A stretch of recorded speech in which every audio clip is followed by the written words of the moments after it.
1 minute remaining.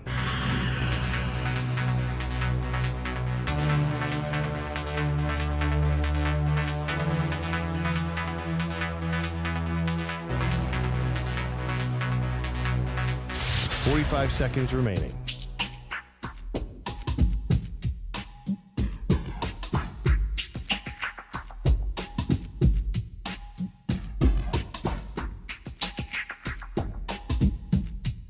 "30 seconds remaining.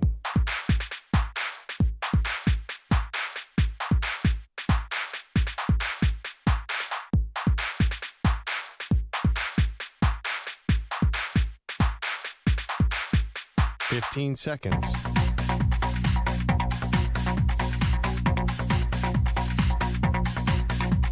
Break ends in 5 seconds.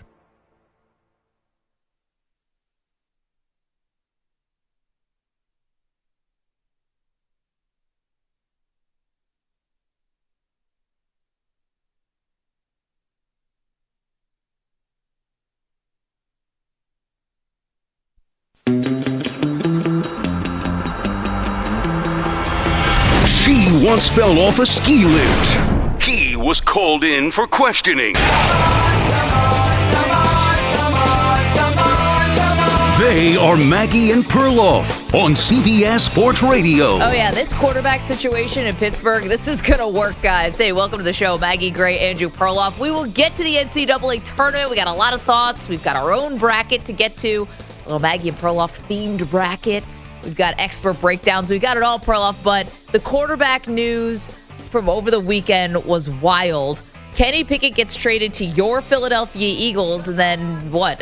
Not much longer after that. A couple hours later, it felt like Justin Fields finally moves. That's the big domino that falls. He's going to go to Pittsburgh and allegedly be a backup, but I'm not buying that. Well, you're not buying it. You don't trust the Pittsburgh Steelers miss team loyalty who promised Russell Wilson not only that he's going to start, that he might get another contract down the road. Yeah. I do think Russell Wilson probably wins the job, or they say he's won the job, and then Justin Fields has a chance to play. What's the difference? I think we're looking at the same thing no matter who starts there. Pittsburgh's been stuck in quarterback purgatory since Ben Roethlisberger retired, and now all of a sudden they're getting two of the cheaper quarterbacks in the NFL, and they found a bargain that no other team out of 32 wanted. Russell is $1 million or something. Yep. Nobody wanted him. And Justin Fields, the market has revealed nobody wanted him. So I think they went bargain shopping at quarterback, and that often doesn't work in the NFL. It's weird, though, because it's a bargain shop that still represents a significant upgrade from what you had. And this is a team that already was a playoff team with bad quarterback play, with a revolving door of Pickett and Mitchell Trubisky and Mason Rudolph look like Dan Marino compared to those other guys. And now you actually have two players who, yes, are maybe at the bottom of their powers, but have at least like a much higher ceiling than the other two. I still thought that Kenny Pickett may have had a shot. I don't think the organization necessarily did him right, and it looked like, he had some personality conflicts as well and didn't want to be a part of this like faux competition. I think Justin Fields is an actual competition because they might say that Russell Wilson starts the season. There were 66 players who played quarterback last year. You need two to get through the season, of course, but I think that Justin Fields, sitting behind Russ stumbles out of the gate at all, Perloff, they will go to Fields. I firmly believe that this is going to be a situation where the most popular guy in town is the backup quarterback if Russell Wilson struggles.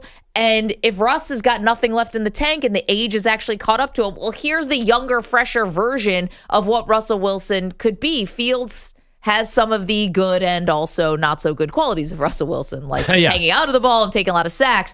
But you just get the younger version. Well, let's not overlook that. You just sort of brush by the fact that he takes a lot of sacks. He takes as many sacks as anyone in the NFL. That is Except backup. For Russ. That is backup came in last year. Tyson Bagent and took no sacks with the same team. So I think that's the key number is the sack rate. And also, there's another big key number with Justin Fields. He has a fifth-year option of $25 million coming up, which I do not think the Steelers are going to pick up this offseason. Right. That's before he gets on the field, which means he'll be a free agent at the end of next year. So there's a lot of risk. I think the reality is that is one of the reasons he was worth so little. Right. Teams didn't want to face a contract decision immediately with Justin Fields. But the reality is the things that are wrong with the Steelers last year with all those quarterbacks are still wrong. I know they brought in Arthur Smith, but Arthur Smith was not good in Atlanta. Russell Wilson was not good in Denver. Justin Fields, really, he was okay in Chicago. Why the three of these guys are going to get together and all of a sudden be good? Yeah, the triumvirate. Yeah, I mean, the Steelers will still be a winning team because they have a great defense, but I don't think this quarterback situation elevates them where they need to be because they're in such a ridiculous division with Cincinnati looking great. It's kind of a last dance field with T. Higgins. Baltimore reloading. And Cleveland has coach of the year, two-time coach of the year, and has a lot of talent as well. I just don't think that this is an elevator, a quarterback, and that's going to be the problem with them. They're going to have another year where they're flirting around 500. Okay, they might not be the elevator like a Joe Burrow elevates you, Right. but I ask you, is it a better quarterback room right now than it was last year? I ask you, does it make a difference? Well, I think it does because the fact is you made the playoffs and you didn't have any good quarterback play for the most part. And I think Matt Canada, the former offensive coordinator, is a big part of that. They were stubborn with keeping Canada. However, I just gave you an upgrade to a team that already is a perennial playoff team. So I'm upgrading you, and the Steelers are a tough team and they're a tough out. And I think what they did was there was no obvious franchise guy sitting out there. So what do? You take two cheap flyers on these two dudes who have this potential for a massive upside. Unless you bottom out or unless they were going to go big on the draft, there was no way to find another franchise quarterback right away. So instead, you find one who's a little past his prime and maybe one who's a little before his prime, and you hope that one of those works out. And I think that Fields is going to be the one that ends up working out for them. Well, why do you think the rest of the NFL pass on him then? I think a couple reasons. I think that first of all, he does take a lot of sacks, Yep. and yet he can find his deep receivers, but not consistently enough. We know that. I think the other problem is I don't think the market fell in the right way. He's just a 1 year too Yep. old, closer to that contract extension, the picking up the 5th year option. And I just think it was the type of year where Kirk Cousins found a landing spot and just other. Because he's good. Well, I think they wanted to go with a more established guy. I think that Atlanta, I don't understand it, but they felt this urgency to get this veteran guy in there. And I think Fields could end up being the one with the higher upside, but they weren't doing an upside thing. They want the sure thing. That's not Fields' fault that Kirk Cousins is, 10 years in the league. I don't think that Fields has a higher upside. I think Kirk Cousins could be 35 touchdowns and 10 picks. I don't think Justin Fields is going to do that. Not in Pittsburgh, not with Arthur Smith. And also, they let Deontay Johnson go to Carolina. It's kind of I think it was a personality thing. Yeah, but you think George Pickens has a great personality? This is Steelers' wide receiver room. He has no one to throw to right now. They're going to be Arthur Smith. Is going to hand off the ball every time. This is not exactly a situation where quarterbacks are going to thrive. And Russell, even in Denver last year, Russell was playing so conservative. I think this is going to be a very conservative offense. Mike Tomlin, at the end of the day, does not really want to open it up. He did for a little bit with Antonio Brown and Le'Veon Bell and Big Ben. I don't think he ever wants to go back to that. So I don't think you're going to see great quarterback play. I think you're going to muscle out a lot of close wins and be kind of where Pittsburgh has been for 6 years. And I know Steelers fans are tired of that spot. And to me, this has not elevated them out of that spot. See, I think they can win a playoff games with this combination. And while we dunk on Arthur Smith and the offense didn't work in Atlanta, he had no good quarterback play there. Even Raheem Morris said if he did have a good quarterback, he'd probably still be the head coach of the team and not me. And I think one thing he does do really well utilizing the run game is the play action. And and that's something that Justin Fields actually is very good at. That's something that Russell Wilson still can do. So if you're going to do that kind of an offense, I think you're going to be able to catch some guys. I like this. Again, I'm high on it. 855-212-4CBS, 855-212-4227. The Fields market for him, I think you just have to say, listen, there were a lot of factors. I think there were just a lot of spots that were already sealed up. I think people learned from Sam Darnold's trade to the Carolina Panthers. Everyone knew the Bears are going to take a quarterback at 1. You don't want to be that guy who overpays for an obviously available person. Does that make sense? I totally. And you're right. It is a lot about the contract situation. I just picture this Russell Wilson. You're saying play action. Yeah, that's great. I just don't. I'm visiting last year's play action. Russell refused to run. And when he did run, it seemed like there was an 8-yard patch of green in front of him that he somehow got 3.5 yards. And then you go 35. the opposite side, Justin Fields, he can run. If you give him 8 yards of green, he's going to get 16 yards. So you have two different styles. One is young and dynamic. One is old and conservative. It's a lot to come together here. And also, what do you think of the situation? You have two guys there. And you know the expression, if you have two quarterbacks, you don't have any. What do you don't ever see this Russell Wilson, Justin Fields thing being a point of tension in Pittsburgh? Well, I mean, it's going to be awkward as all hell, probably, but like that's not my problem. Listen, I was prepared for Chicago to have both Fields and Caleb Williams just to wait it out for better draft compensation. I mean, here's the thing. If you're asking me, Fields gets the 2025 sixth-round pick that can become a fourth-rounder if Fields plays 51% of the snaps. I think he's going to hit that mark. If you're asking me, I think he's going to hit that mark, and I think it's going to look kind of brilliant that they had this sort of contingency plan, even if Russ does, like, quote-unquote, win the job out of camp, which I'm not even 100% sure he's going to do that. And then I think, say something happens and Fields gets hurt like he did last year and had to miss 4 games. Well, then Russ comes back in. And I like it. I just think that you've given yourself, yes, it's 2 quarterbacks, not 1, but I've given myself 2 pretty good options here that were better than anything I had last year. Yeah, I mean, coming into last year, I was a little burned by the Steelers. They were my Super Bowl pick. There was this idea that Kenny Pickett was going to be Kirk Cousins in the sense that he was going to be a high-volume passer. He had a lot of talent at wide receiver and running back. That was the fantasy with Pittsburgh. That fantasy's dead with these two guys. It's a completely different style. There's no way Russell Wilson's going to throw for 4,500 yards in Pittsburgh. So I think that Pittsburgh's offense stays exactly where it's been. And that's partly a function of Mike Tomlin. That's how Mike Tomlin wants to play. You say this quarterback situation is going to work. Mike Tomlin's not going to let it work. They're going to win 19-17 again and again and again. Fields, he has a lot to overcome. He's got to learn to get rid of the ball, and he's got to step it up late in the fourth quarter. That's where he struggled a little bit this year. They blew some games. I'm thinking the Detroit game. Yep. So I like Fields. I wanted the Eagles to get him. I don't know why we ended up with Kenny Pickett. I think the Bears said, no, we're not giving you Justin Fields. I think it's the contract. No, I think the Eagles want it. I mean, the Eagles, we talked about last week, the Eagles and the Chiefs, the Andy Reid, Howie Roseman team has always traded for that backup quarterback and then developed him. So I think that Justin Fields was, I think the Eagles offered a 4th rounder for him and the Bears said no. I guarantee that because that's basically what they gave up for Kenny Pickett. Yeah, they said there were 5 teams, according to some reporting from ESPN, 5 teams reached out. The Bears did have, the Steelers did have a stronger offer. The Bears had a stronger offer from for Justin Fields. The Bears had a stronger offer for Justin Fields, but they specifically took the Pittsburgh deal because they thought it was the quote-unquote doing right by him, giving him a chance to start. The other one was behind an entrenched starter. Yes, so it could have been Kansas City, could have been Philly, could have been, what's some other teams that we've been hearing that were interested in Fields? I just think it was actually more about who's closer to the end of their contract. And with Kenny Pickett, you get 2 more years before you have to make any kind of decisions, or 2 years before the end of the contract. And Fields, it's only 1. And I think that was it, and nothing more to it than that. Oh, you mean why teams wanted Pickett? Yeah, why the Eagles did. I don't know the backstory. I think they wanted Fields, and they couldn't get him, and they had to settle with Pickett. Well, I mean, maybe, but still, you get 2 years of the backup.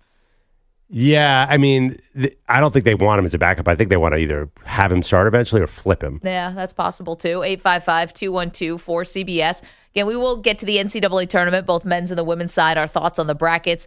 And we doing Final Four predictions today too? Well, no, I think it's Monday. I think the sports rules are you can have a Final Four on Monday, but I think everybody gets to take till Wednesday to put in cement. You could write it. I mean, maybe I'm being soft here, but I have a penciled in Final Four, and I feel awful about it. Okay. And I always fantastic. What a sell. My penciled in Final Four is always awful. It is a hard bracket this year, Maggie. And when I say it's a hard bracket this year, I mean every year. Yes, we will get to that. Our impressions of the first round, regions, all of it, the stars of the tournament. But we start off with the quarterback news, and we go to Kevin, who's in Oregon, up first here on CBS Sports Radio. I like this move. Perloff says it doesn't move the needle or the fortunes for the Steelers enough. Kevin, what do you think, pal? Well, I don't think it's ideal, but when you take into consideration their draft position, they're not going to get a better quarterback than Russell Wilson or Justin Fields. So I think they did the best they could. And considering it's going to be, like ground Chuck Knox all over again with Arthur Smith, they don't really need their quarterbacks to win them games. So I don't think it's a bad thing. Kevin, you and I are simpatico here. Thank you for the call. I think you always, eventually your quarterback always has to help you win. That maybe a bridge too far for me. At some point, your quarterback has to make a play if you're going to go anywhere. And I think Fields more likely is the guy who can do it if they actually develop him, Perloff. Who's going to develop him? Arthur Smith? I have a lot of doubts about Arthur Smith. I don't think this is the ideal spot for Justin Fields. I almost would want to see him with more like an offensive genius type, a Sean McVay acolyte or a Kevin O'Connell in Minnesota type. By the way, Pittsburgh could draft a quarterback. They're sitting there at 20. There's probably going to be Bo Nix or Michael Penix there. That's where they drafted Pickett. It's not out of the realm of possibility. Is Russell Wilson's Justin Fields better than Bo Nix and Michael Penix? I think history will be pretty split on that. 855-212-4CBS, 855-212-4227. All right, lots going on today. Should I set the table for the show for today, EJ? You should. Okay. So we obviously have the actual NCAA men's and women's brackets to break down, which we will do because God knows we are diehard college hoops fans around here. And we also have a Maggie and Perloff themed bracket. Perloff, you and I have done this ever since we took over in the afternoons on CBS Sports Radio. Why wouldn't we continue it into the mornings? And the theme this year, give a hint? Yeah. It's going to put a pop in your step. Ooh. Pep in your step? Yeah, it's gonna instantly improve your mood. Yes, and your morning. For the most part. Or it will completely annoy you and get stuck in your head. Okay. So there you go. 855-212-4CBS. We're going to reveal that in just about an hour. 855-212-4227. Okay, lots to do. We start this off. Justin Fields and Russell Wilson now manning the quarterback room in Pittsburgh. Is it going to work? Will it not work? I say yes. Perloff says no. What do you think? 855-212-4CBS. You're in a 5-minute break.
Three minutes, 30 seconds remaining.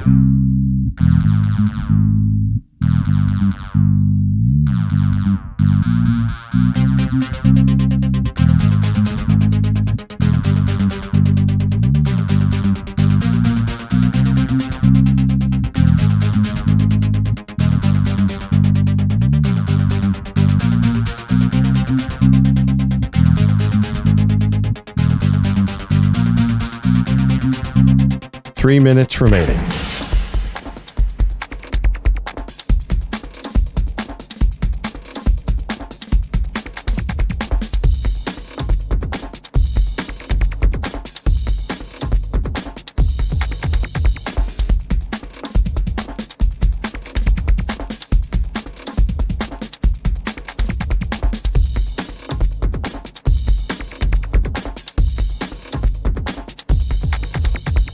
Two minutes, 30 seconds remaining.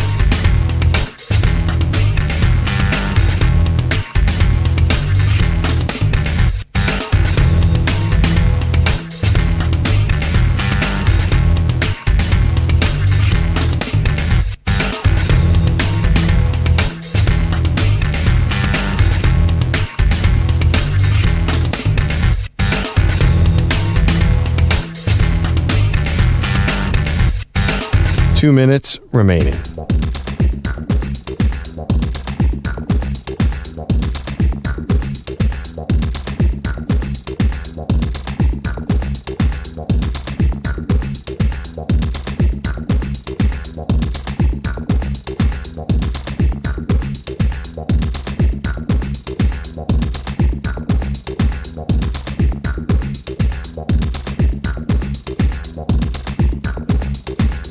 One minute, 30 seconds remaining.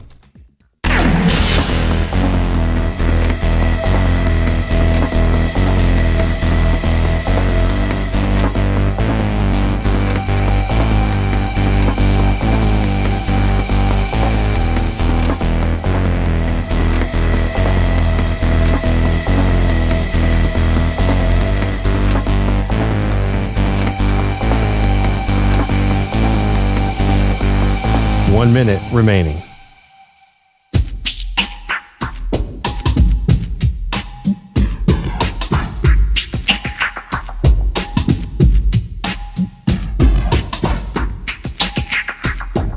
Forty-five seconds remaining.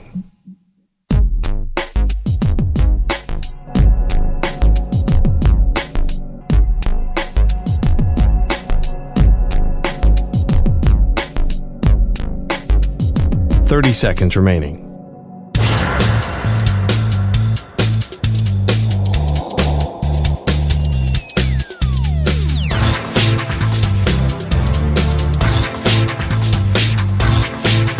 Fifteen seconds.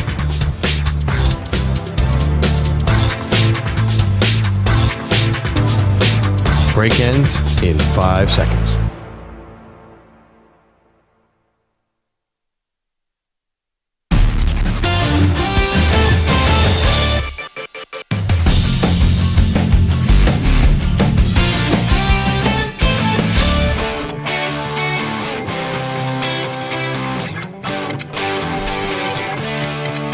Welcome back, Maggie and Perloff. A lot going on today. I'm staring at a bracket written in pencil because it's only Monday. I have my teams, Maggie. We'll get into that later. We have a really fun Maggie and Perloff style bracket later in the show.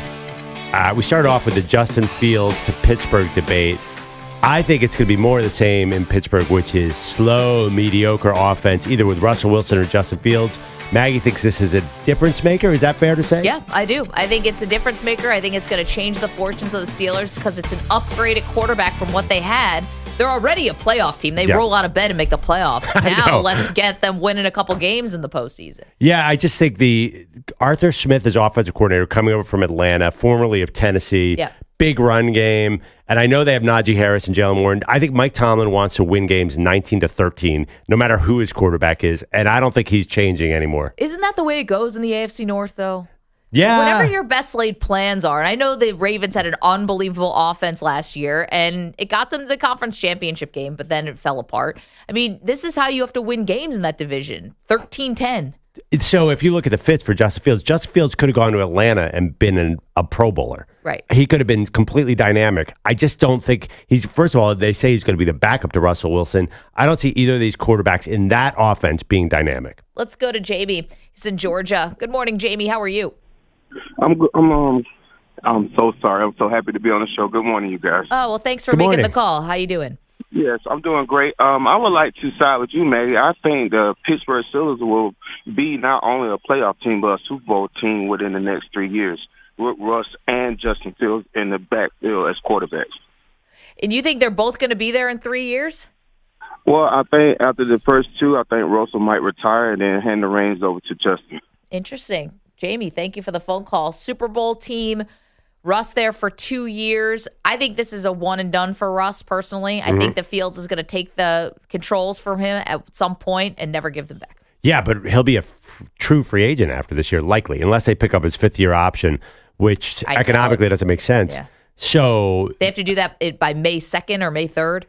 Yeah, and I don't even know the details. Can they, if they do not pick up that option, can they extend him during the season? I don't know, but at a certain point, he's going to get paid next year. And listen, there's going to be a lot of quarterback-needy teams, not a strong quarterback draft last year. Maybe he does 1 year in Pittsburgh, shows he can play again, and then goes somewhere, maybe like a Vegas down the road. I'm just saying, there's a lot can happen here. That 3-year plan is interesting and optimistic.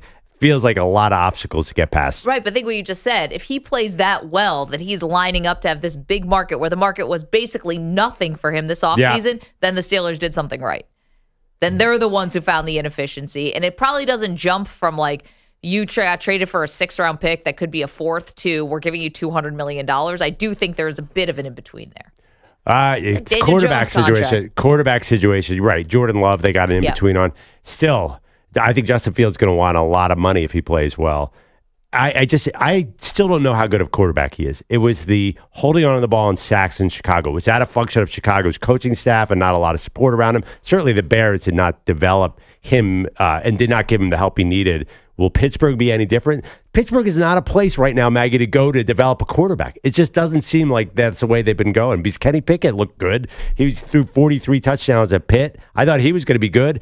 And they just destroyed his career already. So I worry that'll happen again. 212-4CBS. Andrew Bogish is here with headlines and some NCAA tournament stuff. Hello. Good morning, everybody. Those headlines are sponsored by Progressive Insurance. Looking for a career path with flexibility and great pay and benefits? Go to progressive.com/careers and apply online today. It had been March for 2.5 weeks, but the month really began last night with the unveiling of the most famous brackets in all the land. UConn and South Carolina, not surprisingly, the top overall seeds for the men and women. The Huskies won the whole thing last April. Dawn Staley's team hasn't lost a game yet this season. I'm excited because we get a chance to know what our path is to win a national championship. And all great teams, a lot of familiar faces that's in our region, but we have to take it one game at a time. And that's what we'll do on Friday. South Carolina was undefeated last season until losing to Iowa in the Final Four. Caitlin Clark's crew is also a 1 seed this time, first time for the program since '92.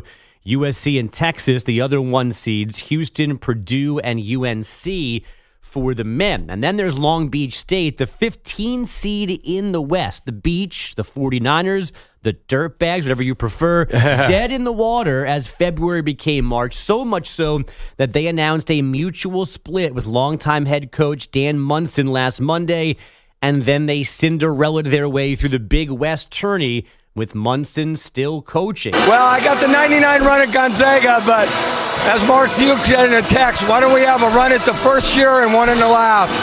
So, but I don't think this is my last. I love coaching. I love teams. I need a new challenge, but it's life. It's on to the next chapter. And good vibes only. When Jim Harbaugh says, who's got it better than him, somebody needs to tell him Dan Munson. So, I don't know if you guys were following this story last week, but the tweets started coming out that they were breaking up, him and the school. And then I swear I read quotes from him going, this was my call. Like, I wanted to do something. It was stale. I wanted to do something new. Right. And everyone keeps using the word fired since they won the Big West. So I don't know why they broke up, but it's still just awkward that he's a dead man walking head coach and they're still playing games. Yeah, my biggest question is, all right, let's say they make it to the Sweet 16. I don't think that's going to happen, but, you know, it is March. Crazy things happen. Do they bring him back? Or now does he use that to catapult? He's been 17 years at Long Beach, and now he's going to use this to what? Get one of the big openings? I'm going to say, if he goes to the Sweet 16, I mean, he should have Power 5 schools calling him, if you think about it. I mean, those teams, usually their coaches leave for bigger jobs. The fact that he's been there this long is a little bit surprising. I know, but clearly, like, the coaching market has spoken. They know Dan Munson's been around for a really long time. Right, but at the same time, and that's true, and he's a little older, though he's not old as people think. I think he's only 62, I think, or like, you know, he's not 70. So I don't know, if you go on a run and you have on your resume, hey, I basically started the Gonzaga, you know, Cinderella dynasty that we now know them to be, like, that's a pretty good resume. I think he should get a shot at a Power 5 job if they go far. I know, but he did that in the 90s. Right, it's been 17 years of not having a run in Long Beach State. Right, but Long Beach State, I mean, that was a program that was completely dead, and he's taken them to the tournament before, and they've been okay, not of late, which is why he was fired. But, I mean, Dan Munson is not some, like, bum as a head coach. Absolutely. You're right. I mean, he's definitely a name. More of a trivia question. Yeah. Who was the last person to coach Gonzaga before Mark Few? I feel like he is like the Lou Gehrig of college basketball coaches. Like, what if he just stayed at Gonzaga? Like, maybe Gonzaga's not what they would have been, but let's say they are. Like, you know how much more money and more fame he would have, and maybe Mark Few is a guy we never heard of. if he thought that way, he would not be able to get out of bed in the morning. That would be very tough. He's probably saying this is why he's probably saying in statements, "Hey, I'm looking for a new challenge," because he's probably chasing that white whale of making another Gonzaga. Can I tell you something not the same, but it made me think of it? My husband has a friend who, and nobody can ever talk about this, and you can never bring it up to him, nor would I ever. He has a friend who got offered to go be one of the original people of Facebook. Like he would have been like number 14 or something. Now like that's a disaster. Yeah. And instead he took like a Fulbright fellowship, something to go continue his academic career. And now he has a nice job, but it's not like, and you just can't even bring it up. It took him a really long time to get over. Wait, but he must be so smart that he got a lot of job offers. He got Fulbright scholarship, so he can't be doing badly. He's not doing badly. It would have been different had he been like top 20 at Facebook back in whenever that was, 2000. Yeah, he owned a small soccer team somewhere. In a small island. Yeah. Yeah, my grandfather, my mom's dad, tells a story that no one's ever bothered to look up whether it makes sense historically, timeline-wise, but he worked like at a meat packing company, and he says he came home one day and basically pitched my grandmother the idea of a TV dinner. Like, what if you put a portion of meat and a vegetable and froze it and so like that? And my grandma was like, that's the dumbest idea I've ever heard. And he was like, okay. And he went right back to work. So would he have had the means not Stofers? He would have been able to create this? I mean, I don't know. He had a manufacturing I don't know what would have happened system? after. If my grandma had said that's a good idea, I don't know what he would have done next, but he swears he thought of he was the originator of the TV dinner. Yeah. I'm sorry, that's not the same as getting an offer for being number 14 at Facebook. Your grandpa supposedly thought of TV dinner? It's a little more nebulous. A little bit, but not that much. He's a 16 seed, not a 1 seed. Pro Hoops last night, the Clippers, they're struggling. A 110-93 home loss to the Hawks last night. They've dropped 4 of 5, just a game clear of the Pelicans for the 4 seed. But Ty Lue, still cool. Nothing to overreact to. Like the guys in the locker room, they understand what we need to do. Our coaching staff, we understand what we need to do. If we want to get out of this, if we want to be a team, doing something special in the playoffs. The Hawks got 21 points and 10 assists from DeJounte Murray. They've got a 4.5 game lead on the Nets for the last spot in the East play-in. Brooklyn losing to the Spurs in Austin in OT, 122-115. A young man named Victor Wembanyama had 33 points, 16 rebounds, 7 blocks, and 7 assists. Whatever. He had Dennis Schroeder covering him. And that doesn't even count. Have we checked the odds lately on I don't think you can make that bet anymore. Off the board. Vegas is like they threw in the wave the white towel. This is happening. You are driving to San Antonio. Gosh, we got so sidetracked with our other things and the WrestleMania bet and all that stuff. I forgot that you're driving to San Antonio. Chet Holmgren did get a national ad, which through actually Chet Holmgren. Did you guys see the ad where he's walking out of the bus? So that's something. But that's the one with Shea Gilders. Yeah, singing. Yeah, I was thinking to myself, I was like, does Chet know this song? I don't know. He's very young. What are the chances he knows that Christine? It was a Christina Aguilera song, I believe, right? Yeah. Yeah, and like 10%. I'm like, that dude is tall and skinny, even in an ad. Wemby. So I really He's standing next to another basketball player. I really sat down and studied Wemby's game last night against the Brooklyn Nets. I got to tell you, he's pretty good. Wow. Thanks. A lot of film study there. Way to join the bandwagon. He's going to have a nice future in the NBA. Was it the 30 points? Or when he reached over the backboard to block a shot and then came down and hit a 3 and all that, I'm like, whoa. This guy. You write that down in your notes? Your scouting report? Scouting notes. 7'4", moves like he's 6'4", and can shoot. Yes. I should not have made that bet. Well, I'm sure he'll appreciate your apology. Now, listen, he's easy to push around. He has to fill out a little bit. I mean, that's obvious. He's going to be Rookie of the Year. Next year, he will not be MVP, or I will walk to San Antonio. I will walk to San Antonio. If he wins an MVP in his first 3 years, I'm walking to San Antonio. I will book a flight on Blue Origin. Oh, my God. Head to outer space. I'll ride a bike. I'm going to ride a bike. You ride a bike. If he wins a title within now 5, you're just trying to get away from us. If he wins a title within 5 years, I will go to outer space. That Spurs team around him is awful, and I don't know how they're going to get better. This is going to end with Perloff just floating through. It's going to be him and Jeff Bezos. I will swim to London. Some rickety spaceship that goes just above the the sky, but not into the atmosphere. Can we put you on an iceberg and just shove you off into the ocean? I will sail around the world on a little boat alone if Victor Wembanyama repeats as champion. It's like, who's your co-host? Magellan? Like, yeah, he's looking for parts unknown. Oh, boy, yeah. He's pretty good. It's the official Sky Report. I will sail around. Remember when I world. called him Wembanyama? Yeah. Yeah, that's not true. I'll admit when I'm wrong, and in this case, it's pretty easy. I'll admit when I'm wrong on a 4-month delay.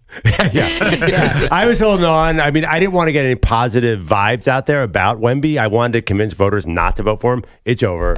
I'm going to take my lumps. I'm going to start looking at maps. Yeah.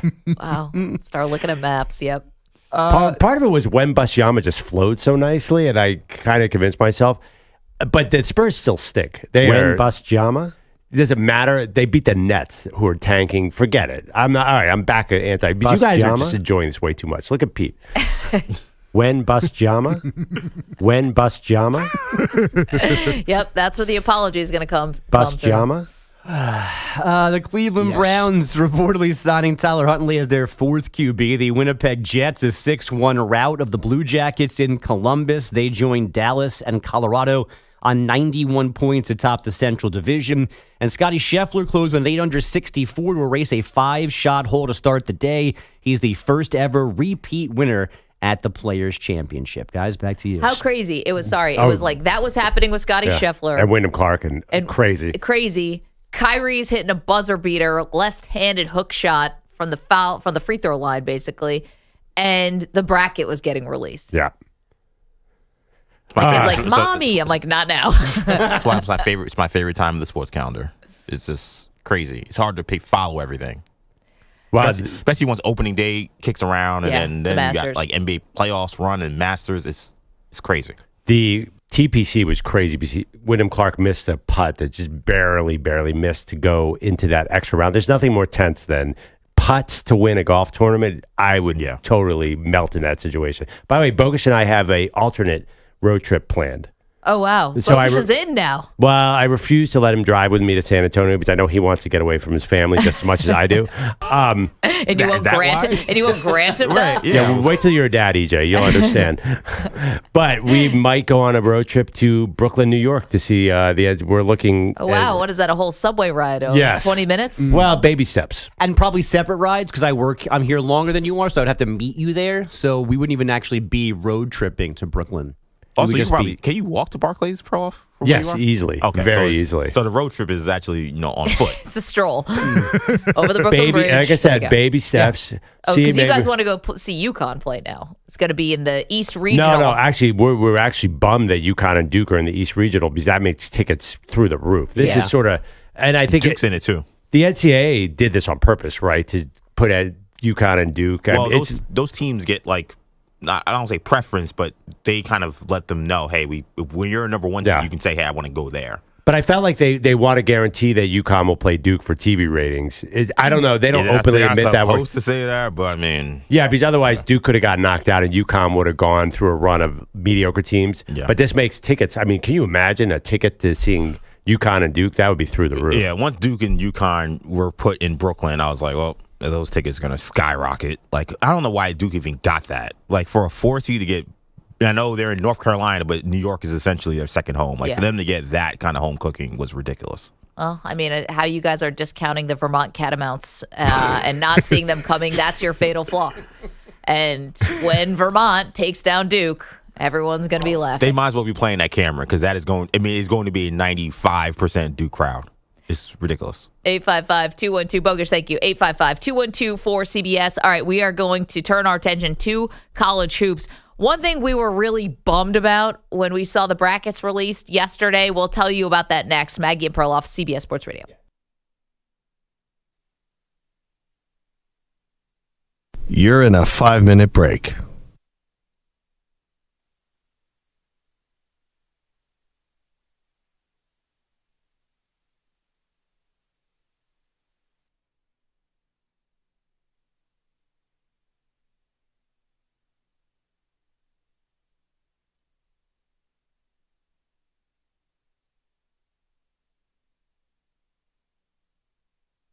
4 minutes, 30 seconds remaining.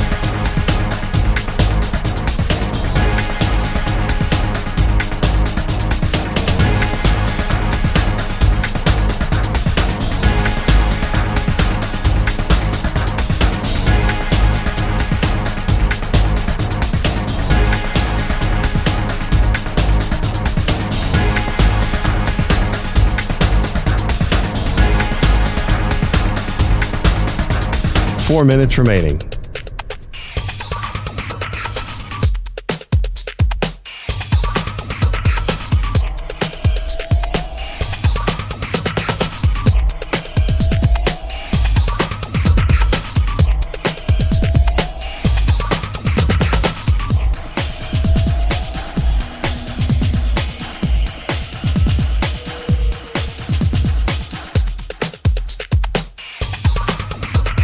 Three minutes, 30 seconds remaining.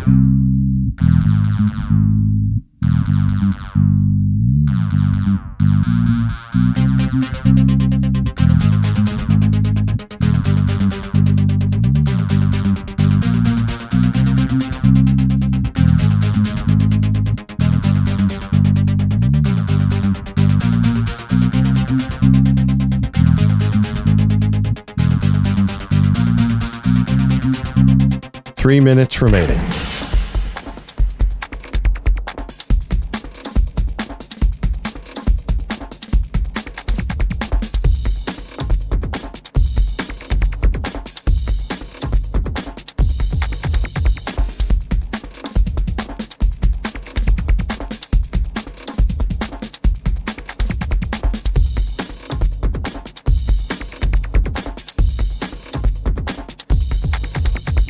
Two minutes, 30 seconds remaining.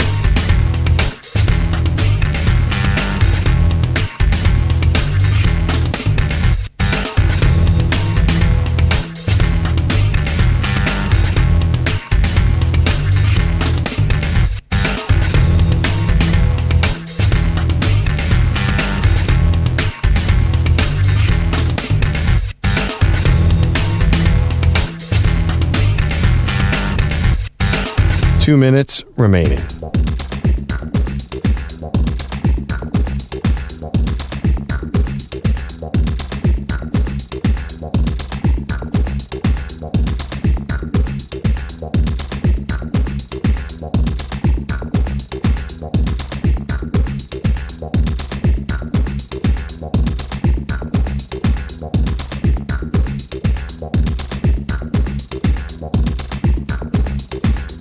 1 minute, 30 seconds remaining.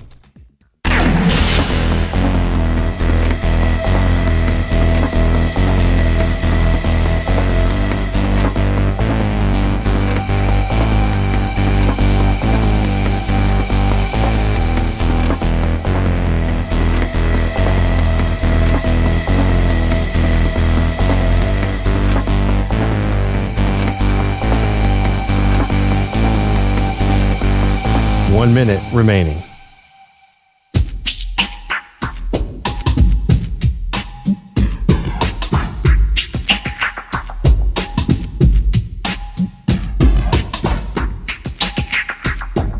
.45 seconds remaining.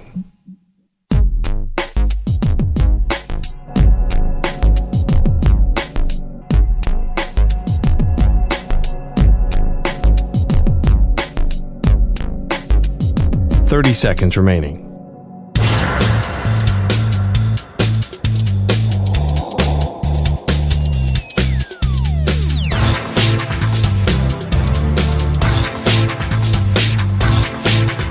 .15 seconds.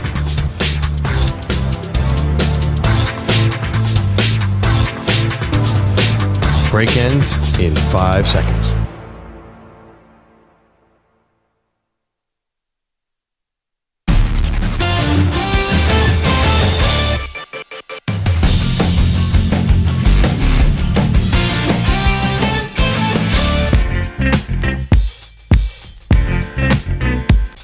Welcome back. Maggie Gray, Andrew Perloff. NCAA tournament brackets are out now. On the men's side, I mean, super exciting. We'll get to our impressions of the first round in a moment, but we couldn't help but notice, Perloff, the number one star on men's or women's in this tournament is definitely Caitlin Clark, and the committee did Iowa absolutely zero favors. This is, and not that they should necessarily, but this is going to be a challenge for them. Of course, maybe first, second round matchups are not going to be too tough, although Princeton has been a very tough team. In the same bracket in the same region as Iowa, you have Creighton, who has given Iowa trouble this season. And then, of course, LSU with Angel Reese. I mean, this was the finals from last year and one of the biggest stories in college basketball. That could be an Elite Eight matchup. Wow. Yeah. I don't bet against LSU. No, without having studied it, they seem like such a mentally tough team when it comes down to it at the end. They are really scary. So you think... Not to mention UCLA is also in this. Do you think this is getting to conspiracy theories? Do you think that they didn't want to be perceived as giving Caitlin Clark a pass to go all the way and made sure that the optics were a tough bracket, or is it just the way it fell? I mean, I'll join you on that. Yeah, I mean, come on. We know these committees know what they're doing. Yeah, but it doesn't. What does that do for them? Because I think a lot of people would love to see the rematch against LSU at the latest possible stage. Sure. I think maybe they wanted to make sure they got they at least got the rematch, because you're not sure if Iowa and South Carolina are going to play each other, and South Carolina looks so good, but they wanted it maybe to be at least as much of a guarantee as you can have that Iowa and LSU are going to play.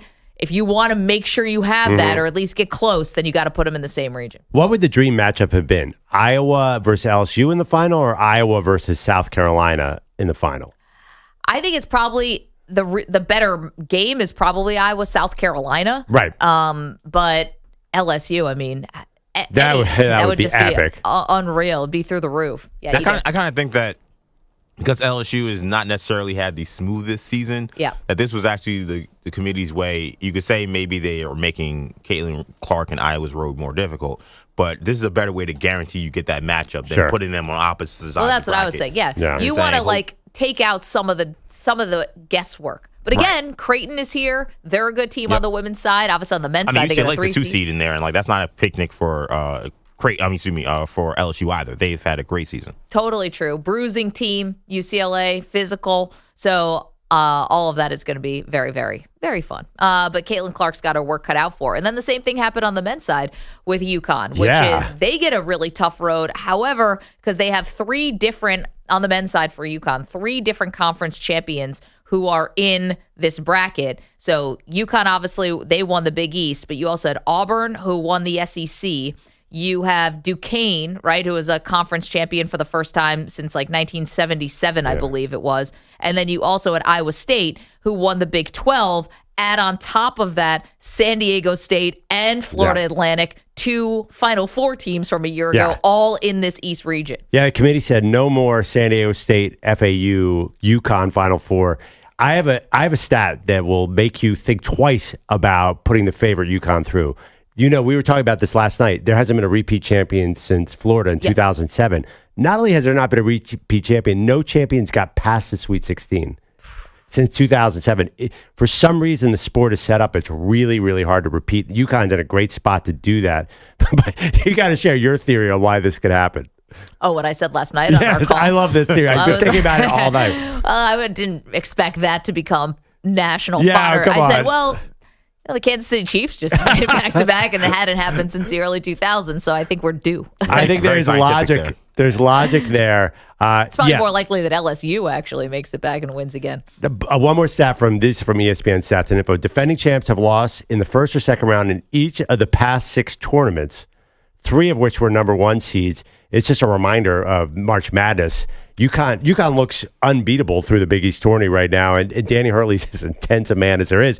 But the history says this isn't going to happen. Okay, but why is that, right? Let's dig a little bit deeper. It's usually because if you have really great one-and-done talent, they're done. They go on to the NBA, like an Anthony Davis or something like that. Or you have seniors who are all graduating. So those tend to be the 2 types of teams that win the whole thing. So, of course, their next year is going to be a letdown. But UConn is not like that. The number 1 seed's a lot. I mean, Kansas, the repeat year, they were a number 1 seed last year, and they got knocked out early. Baylor was a number 1 seed following their year in Villanova. So they're more towards the older teams. Right. But, UConn's kind of a combo. There is really, I mean, you look at, there's not a great one and done talent. I mean, EJ follows the NBA draft a little closer than us. It's not like we're going to be watching a lot of NBA stars in this tournament, as far as I can tell. It's funny. I was actually just asking Perloff. I'm like, so, because he's Mr. Mock Draft, and we'll pull over to the side of the road to read 10 mock drafts. Like, who is projected to be the best pro from this field of 68? Because that's also I won a bracket one time, and it was because I picked Carmelo Anthony in Syracuse, because I was like, Melo is going to be the best NBA player from this pool. I'm going to bet on him. Yeah, it hasn't worked a lot. One and done talent, typically, unless you're a star-studded team like Kentucky, even they only won once.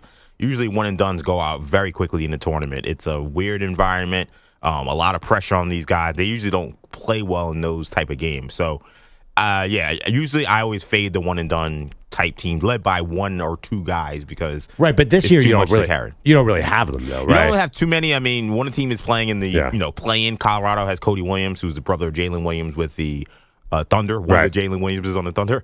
He's really good. He could be a lottery pick. To me, if you're looking at the best player, you're probably looking at Kentucky, and there might actually be 2 guys to talk about, either Rob Dillingham or Reed Sheppard, who, of course, Rex Chapman, who's great enough to get on the show, talked about on Friday. Those 2 guys are both guys who definitely could be lottery picks, definitely be top 10, top 5, top guys. But it's clearly Dalton Connect, right? I mean, he's a lot older than these guys. Well, in terms of star power, I mean, he's going to be a top 5 pick, and he's got a legit. He might not get drafted higher than either of those 2 guys. Yeah, but I think that he's older and he's more established. I think he's a bigger star. He's the guy to watch, though. As far as Maggie asks, who are you watching? I think he's the biggest future pro star in this draft. Just a sense. Yeah, I mean, Connect is awesome. I mean, I like him. He's a little older, but I mean, he has one of the purest shooting strokes in all of college basketball. So no question. And he's all around scorer. He's a 3-level scorer. He's very good. I'm just saying, those 2 kids at Kentucky, you want to talk about potential, and not even just potential. Reed Sheppard is doing it now. Both of the guys are doing it now. Reed Sheppard is shooting like 50% from 3, 50% from the field. Those are 2 awesome players. I wouldn't discount those guys. Their numbers might be better had they gone to a team that didn't have so much talent. Well, I'm just saying, it's Kentucky. And a lot of people are penciling the Final Four, but it's Kentucky. How young talent often disappoints this time of year, and a lot of people are penciling them through. So I that's why I'm saying Connect. I think Tennessee should last a long time. And what about our guy, Zach Edey, too? We have not mentioned, who could be a top 10 pick as well. So we will talk about Purdue. We'll get more into them. But in terms of Kentucky, let's just pause on them for a second, because the first round matchup against Oakland, then you look at Marquette. And Marquette, so Kentucky is the 3 seed in the South region. Marquette is the 2 seed, but Marquette is definitely facing some big injury stuff, right? Yes, Tyler Kolek is out.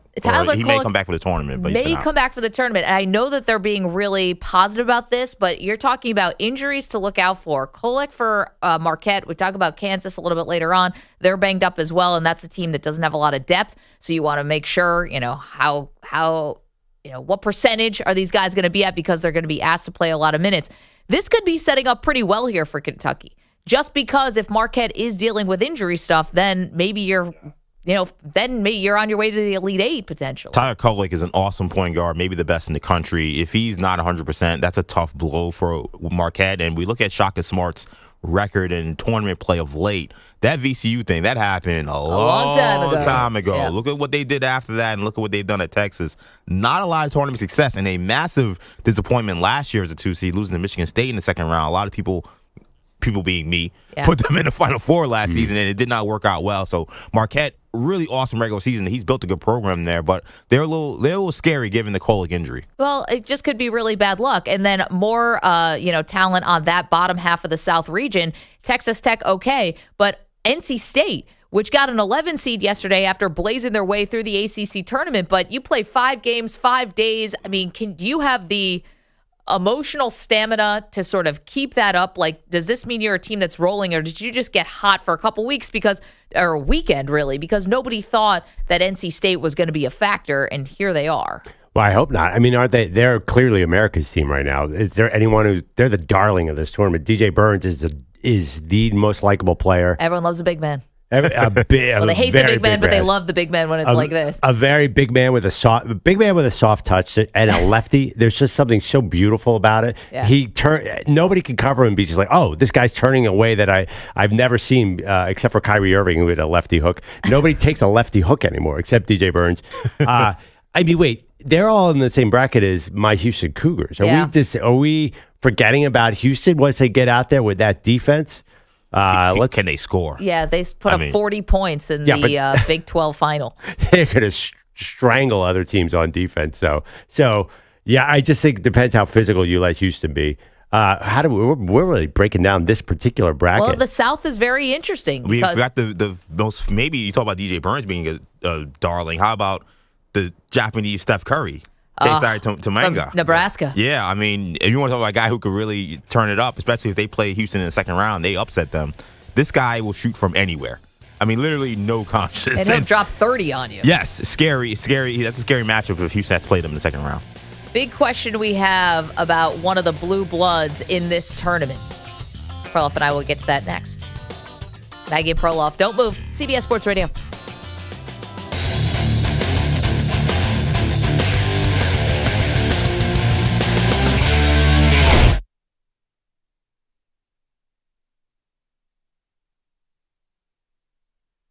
You're in a 5-minute break.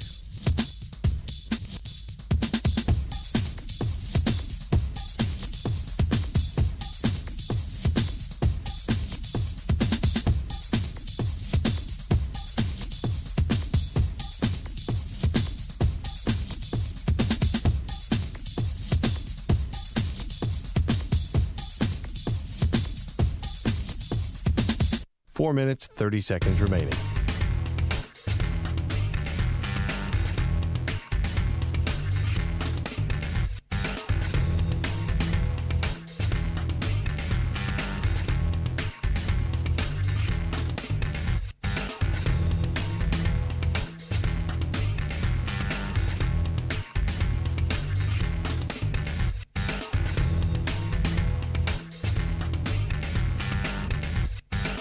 Four minutes remaining.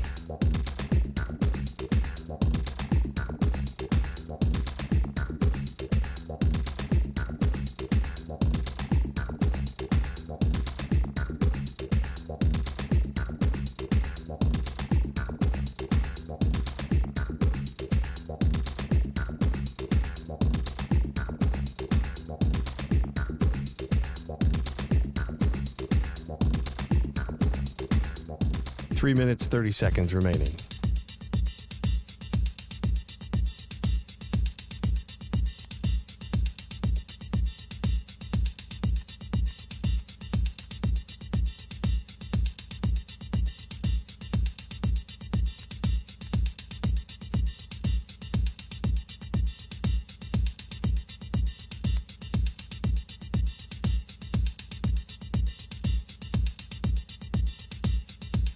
Three minutes remaining.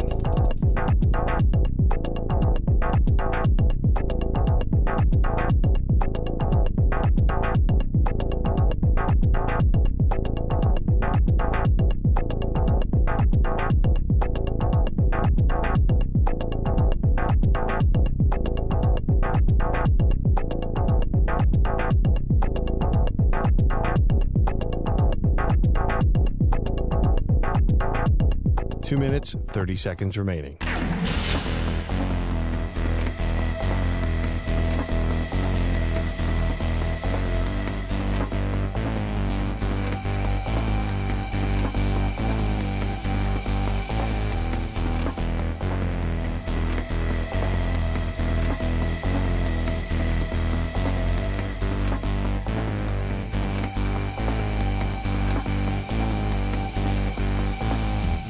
Two minutes remaining.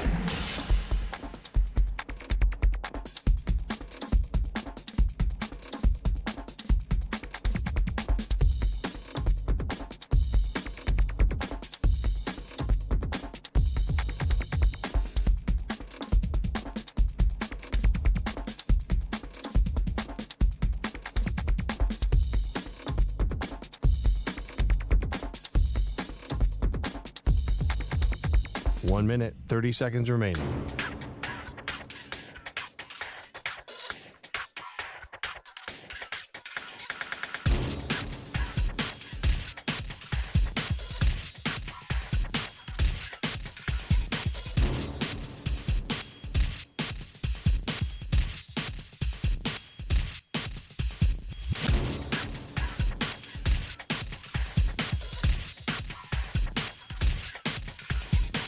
1 minute remaining.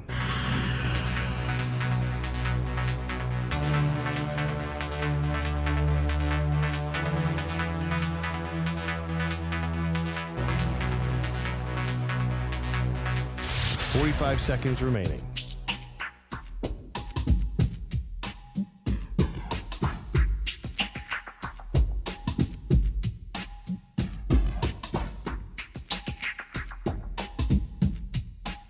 Seconds remaining.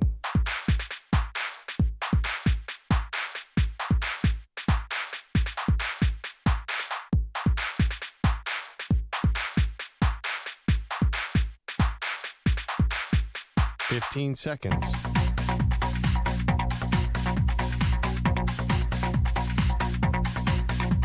Break ends in 5 seconds.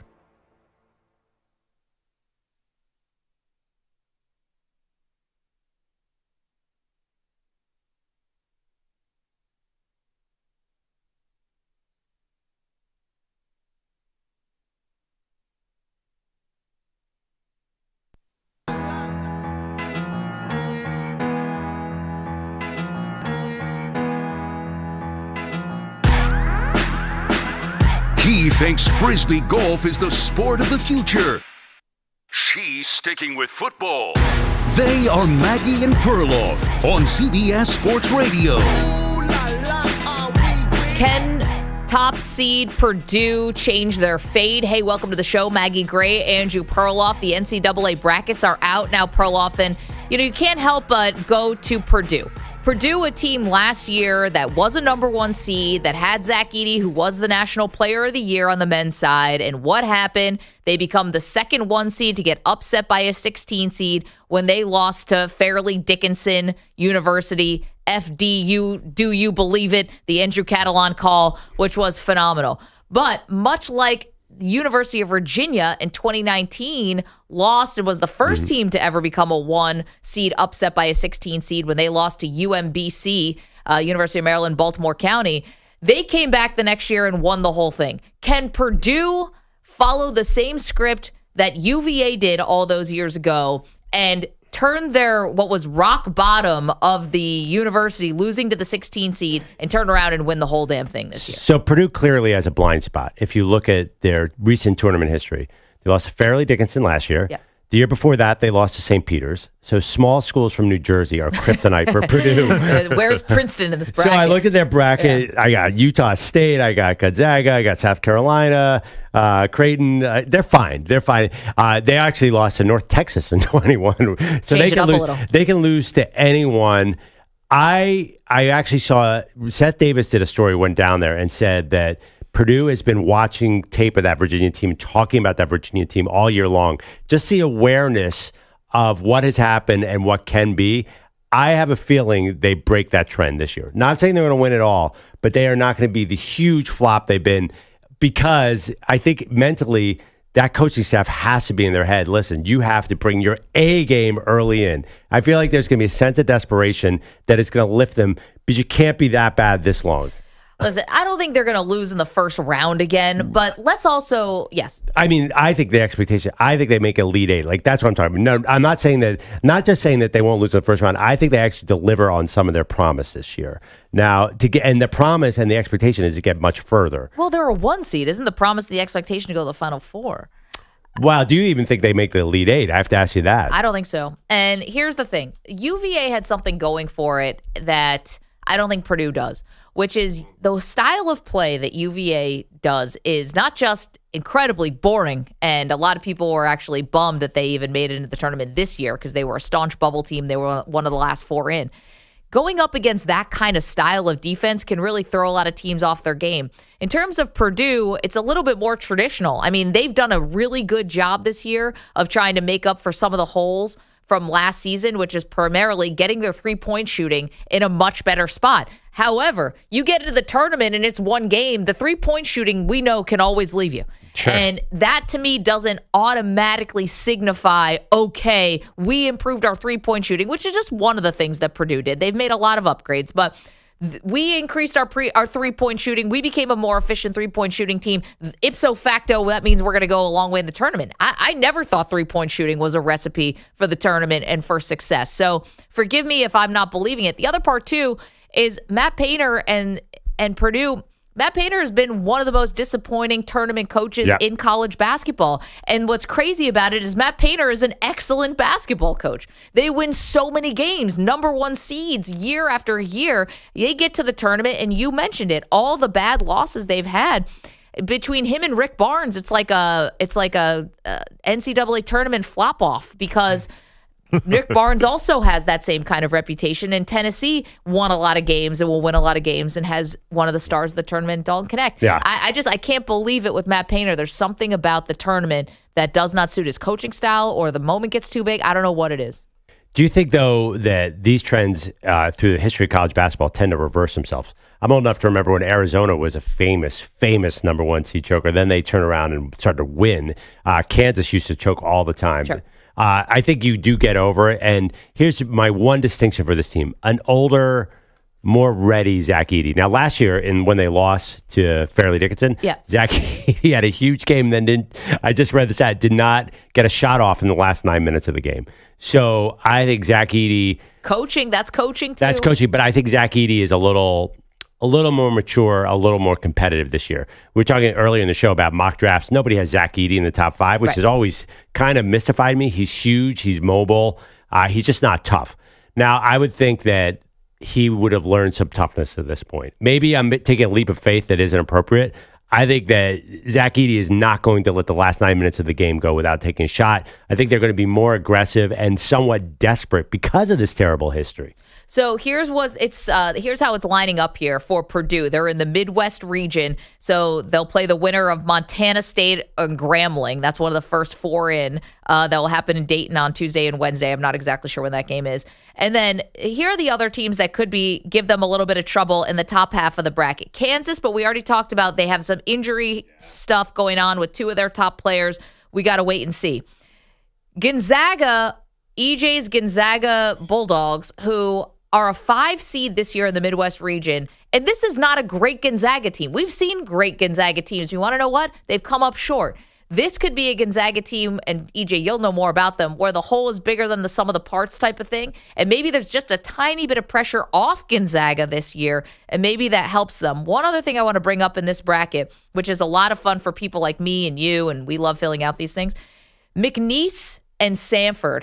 You're talking about a 12 seed and a 13 seed. These are like the fun ones. These are like McNeese won, 30 games this year. These are the types of teams that you love to bet on, or that you love to, have as your Cinderella, because they're great teams. The problem is I think they got a bad pull with getting Gonzaga for McNeese and for Samford getting Kansas. Yeah, it's a shame. Samford is, I think, maybe the most popular 13 pick. A lot of people have Samford advancing in that game, which is weird. I feel like Purdue doesn't want to see anything to do with McNeese State or Samford. That's a game they traditionally lose. Yeah, there's a possibility here that the Purdue losing to low seeds and sort of quote unquote random schools might end up happening. Yeah, we just listed the 3 losses. It was Fairleigh Dickinson, St. Peter's, and North Texas. So I think Purdue's going to be rooting for Gonzaga and Kansas.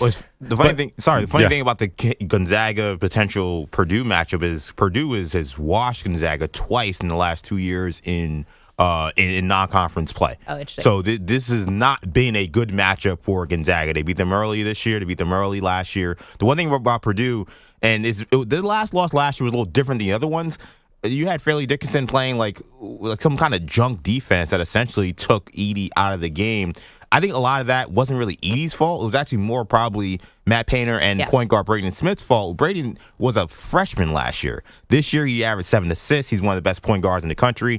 I think his growth will mean more for Purdue moving on than even anything happens with Zach Edey, because these late games in the tournament, crowds going crazy, tough environment. You need a guy who has the ball in his hands, who knows what he's doing.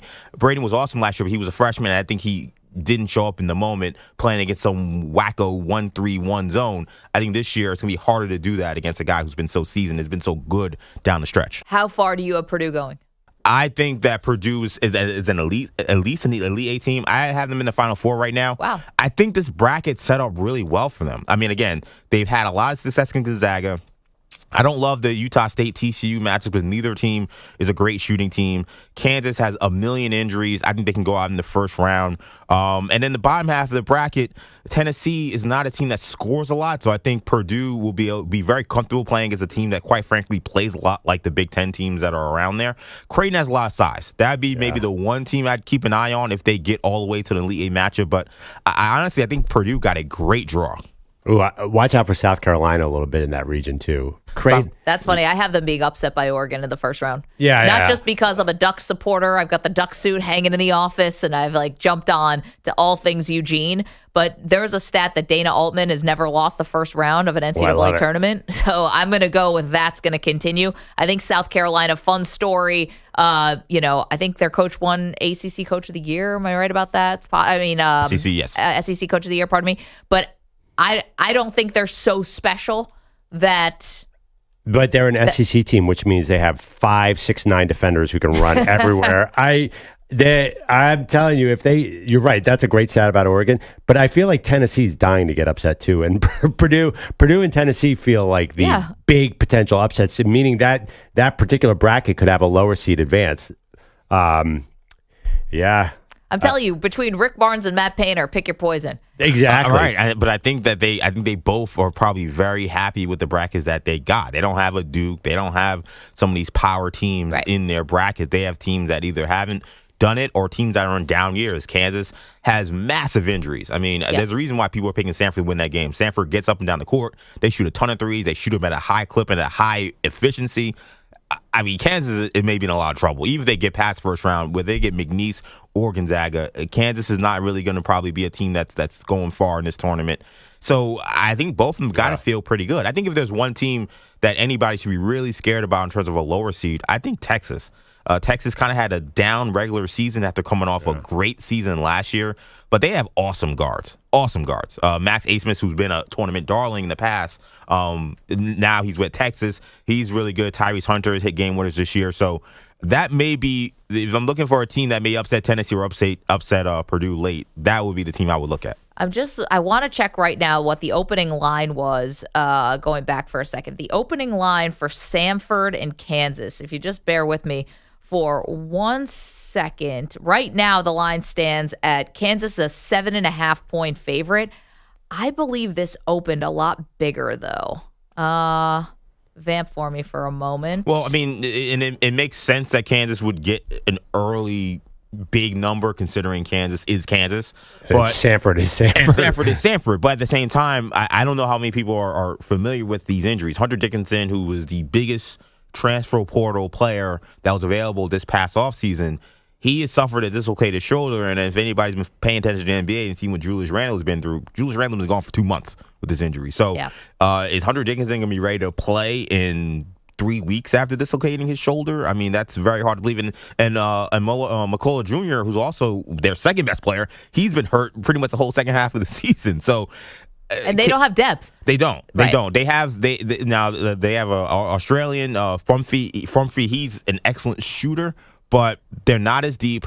They may lose a lot of size if Dickinson can't play, and they're going against a team in Stanford who's not lost a lot, who can get up and down. And Kansas has not defended well over the course of the second half of the season. They had a bad loss to BYU. We saw what they did in the conference tournament. So there's a reason why people are down on Kansas. So the game opened, it was actually 6.5, and it's now moved to 7.5. So I thought that was a little bit odd. I thought that it opened bigger and came down. But according to DraftKings, it did not. So Kansas getting upset in the first round, Vegas doesn't see it that way. I saw a stat last night that number 4 seeds are 120 and 32 over the last so many years. So it's pretty rare, but last year we saw UVA lost as a 4 seed. So it feels like this year a 13 will win. It's so hard when you guys are filling out your bracket and you like those early upsets. How, if you put Samford into the Elite Eight, you could just get completely screwed. So it's just so hard to do. That's part of the fun. Yeah, it's so hard to do it. I know. I love to be like, do you go, when we used to fill this out every year at the Dan Patrick Show, you could go, everyone went upset. You wanted to be the smartest person in the room. So whoever went chalk with the top seeds usually lasted to the last weekend, because if you put a Samford into the Elite Eight and they lose in the first round, they're like, uh-oh, there it goes. If you're looking for long shots, you're probably better off, depending on obviously the matchup, and you got to take a look, but you're probably better off going with a 13-4 than a 14-3. I think the 13-4... 14-3 is impossible. 14-3 is really, really hard. The 13-4 hits a little bit more. So just a little FYI. The 6 is the hot seed, and they go far. The 6 seeds have gotten really deep in the tournament of late years. So the 6-11 is almost even. Well, I think one thing that will be different this year potentially with the 6-11 is most years, because of the way the bubble works, the play-in team that's in that first 4 is using an 11 seed. That's a team that just played 2 days ago, played a very emotional game. That has to come back and play against a much better team in 2 days, essentially. That has actually changed this year where it's a 7-10 matchup because the bubble got shrunk so much.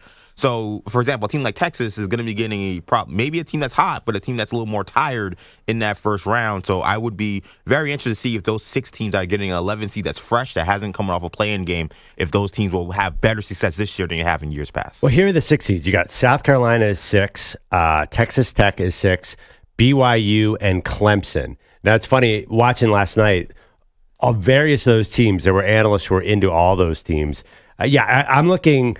I'm sorry, but when I said the 6 team is, I meant the 11 seed. The 11 seed is the dangerous team. The 6 team often loses early, and the 11 seed gets far. Yeah. I kind of reversed that. But I think we were talking about, now that you guys have Oregon over South Carolina, that might be my one. Or am I stealing that from you? No, you could take it. I mean, we'll I both just be saw there South together. Carolina were kicking butt in that SEC tournament. And Oregon won the Pac-12. Oh, wow. 855-212-4CBS. Okay, these brackets, the real ones on the men's and women's side, all well and good. You want to do basketball, you're welcome to it. We're going to be talking about it, of course, for the next month. Every year, Perloff and I put together our own bracket. Something that has nothing to do with basketball. Something that has everything to do with fun. And for this year, something that's going to get you up. We thought, hey, we're a morning show now, right? We got to do something that gets our audience the pep in the step, ready to go, ready to fight the day, ready to take on the day. And with that in mind, we will bring you the Maggie and Perloff March Madness bracket next. Don't move. We're back in just a moment. You're in a 5-minute break.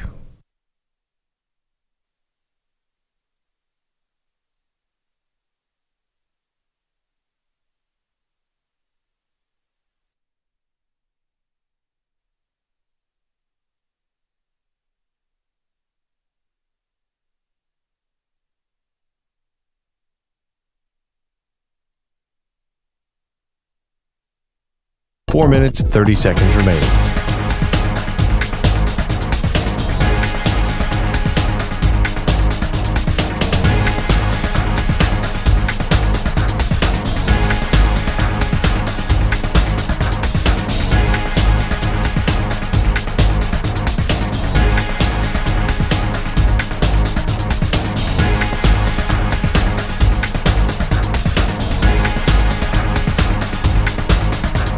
Four minutes remaining.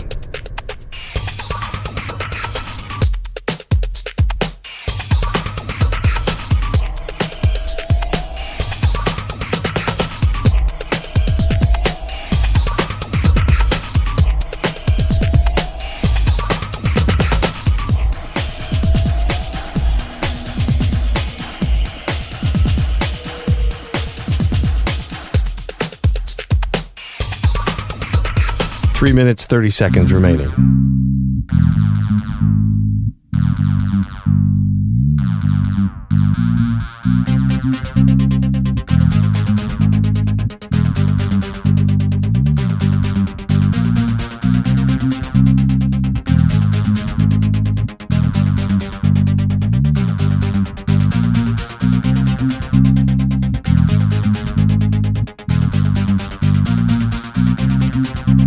Three minutes remaining.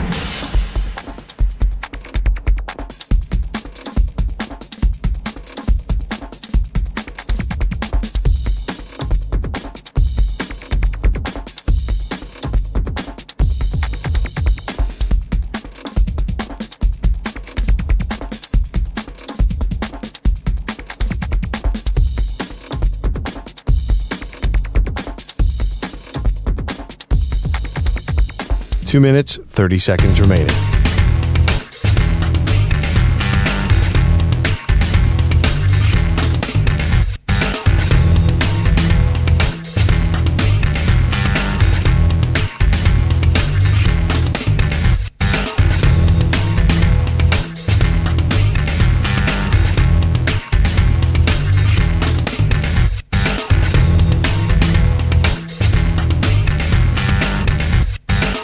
2 minutes remaining.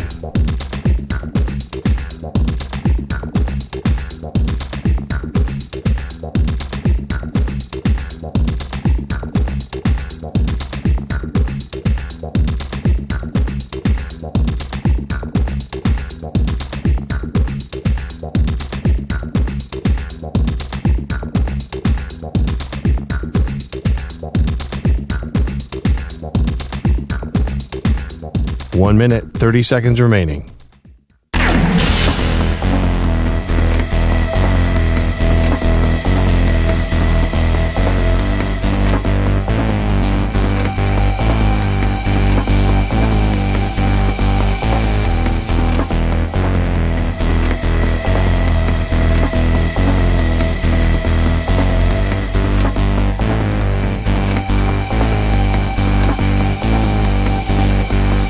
One minute remaining.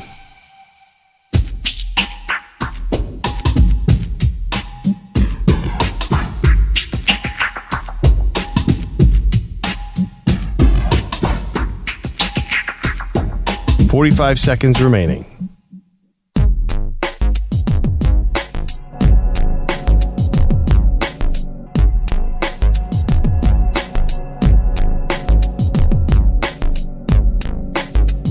$30 seconds remaining.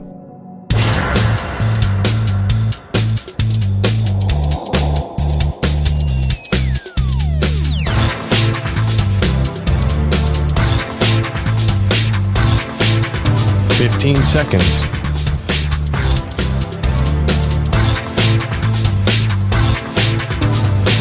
Break ends in 5 seconds.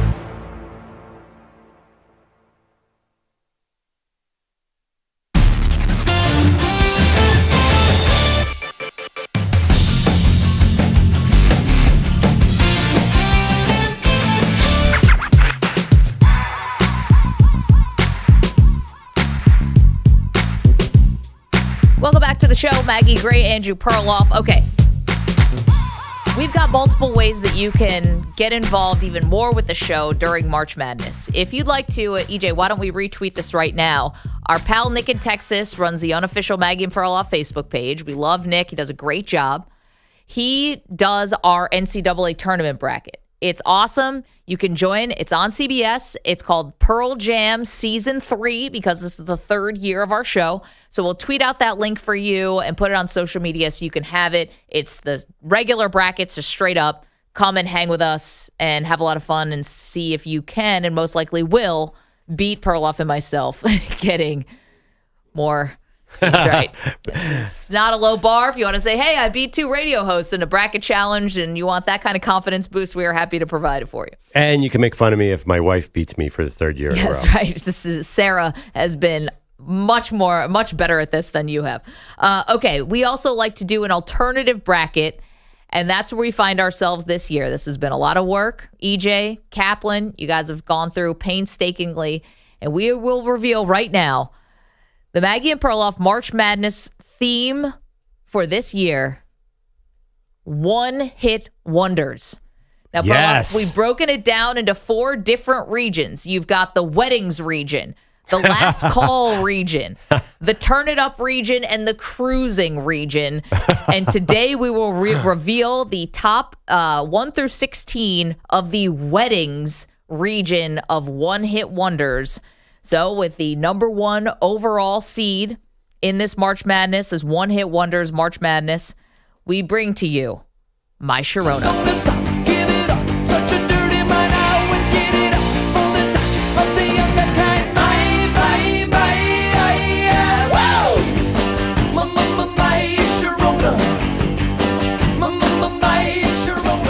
All right. That is number 1 seed, My Sharona. They will be taking on the 16-seeded Tainted Love by Soft Cell.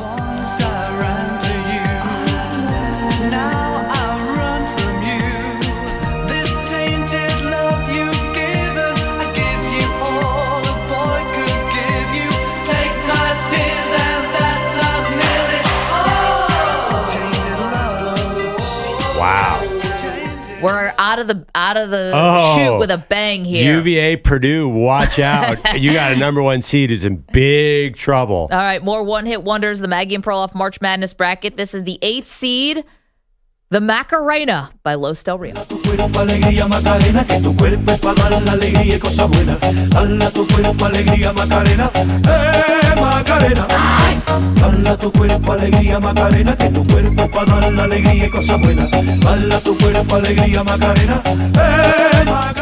Again, this is the weddings region, the Macarena taking on 9th-seeded Rico Suave by Gerardo. Rico Suave Rico Suave. All right, so that is both criminally underseeded, I want to say. 8, 9, they definitely earned their way into the top 4. Macarena should. I understand what the committee is doing here, but because they probably went to too many weddings and got annoyed by the song. Yes. But that is an all-timer. Just so you want to know, these first 4 games, these first round games starting at a wedding hall in Iowa somewhere. Okay, number 5, we do on the Maggie and Perloff one-hit wonders. That's our bracket for this year. 5th-seeded Jump Around by House of Pain. I came to get down, so get out your seat and jump around. Jump around. Jump around. Jump around. Jump up and get down. Jump, jump, jump. Everybody jump, jump, jump, jump. That would be Wisconsin. We're doing a comp there. So 5th-seeded Jump Around takes on 12th-seeded Bust a Move by Young MC. Yellow, she says hello. Come sit next to me, you fine fellow. You run over there without a second to lose. And what comes next? Hey, bust a move.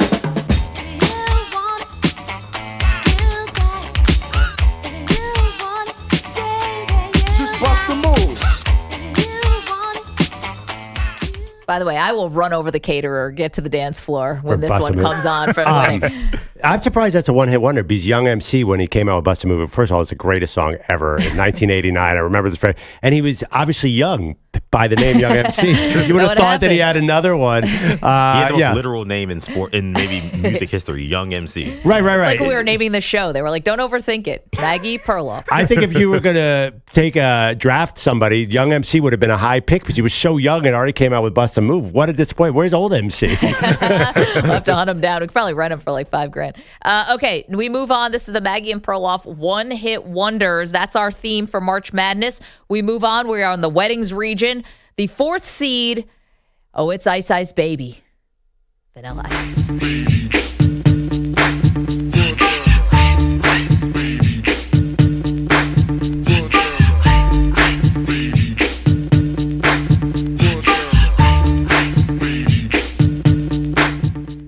All right. Also, the first concert I ever went to, Ice Ice Baby by Vanilla Ice taking on 13-seeded Mambo number 5, Lou Bega. Bit of Monica in my life, a little bit of Erica by my side, a little bit of Rita's all I need, a little bit of Tina's what I see, a little bit of Sandra in the sun, a little bit of Mary all night long, a little bit of Jessica, here I am, a little bit of you makes me your man.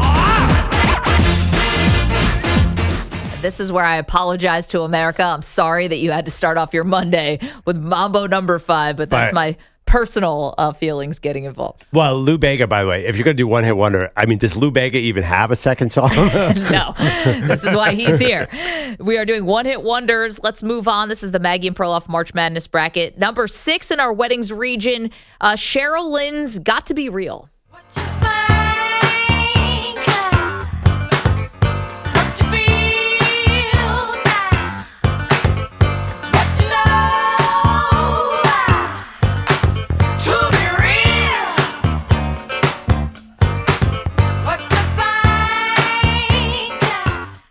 All right, that is the 6th seed taking on a very strong 11 seed. It'd be Funky Town by Lip Sync.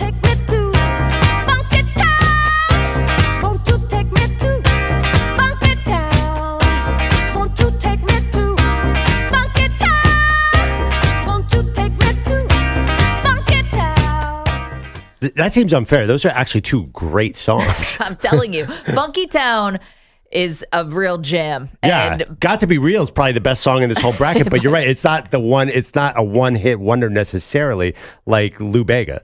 well, these are all one-hit wonders. This is our bracket for this year. Let's move on. Number 3 seed, another very strong contender here. Tag teams. Whoop, there it is. Oh, boy.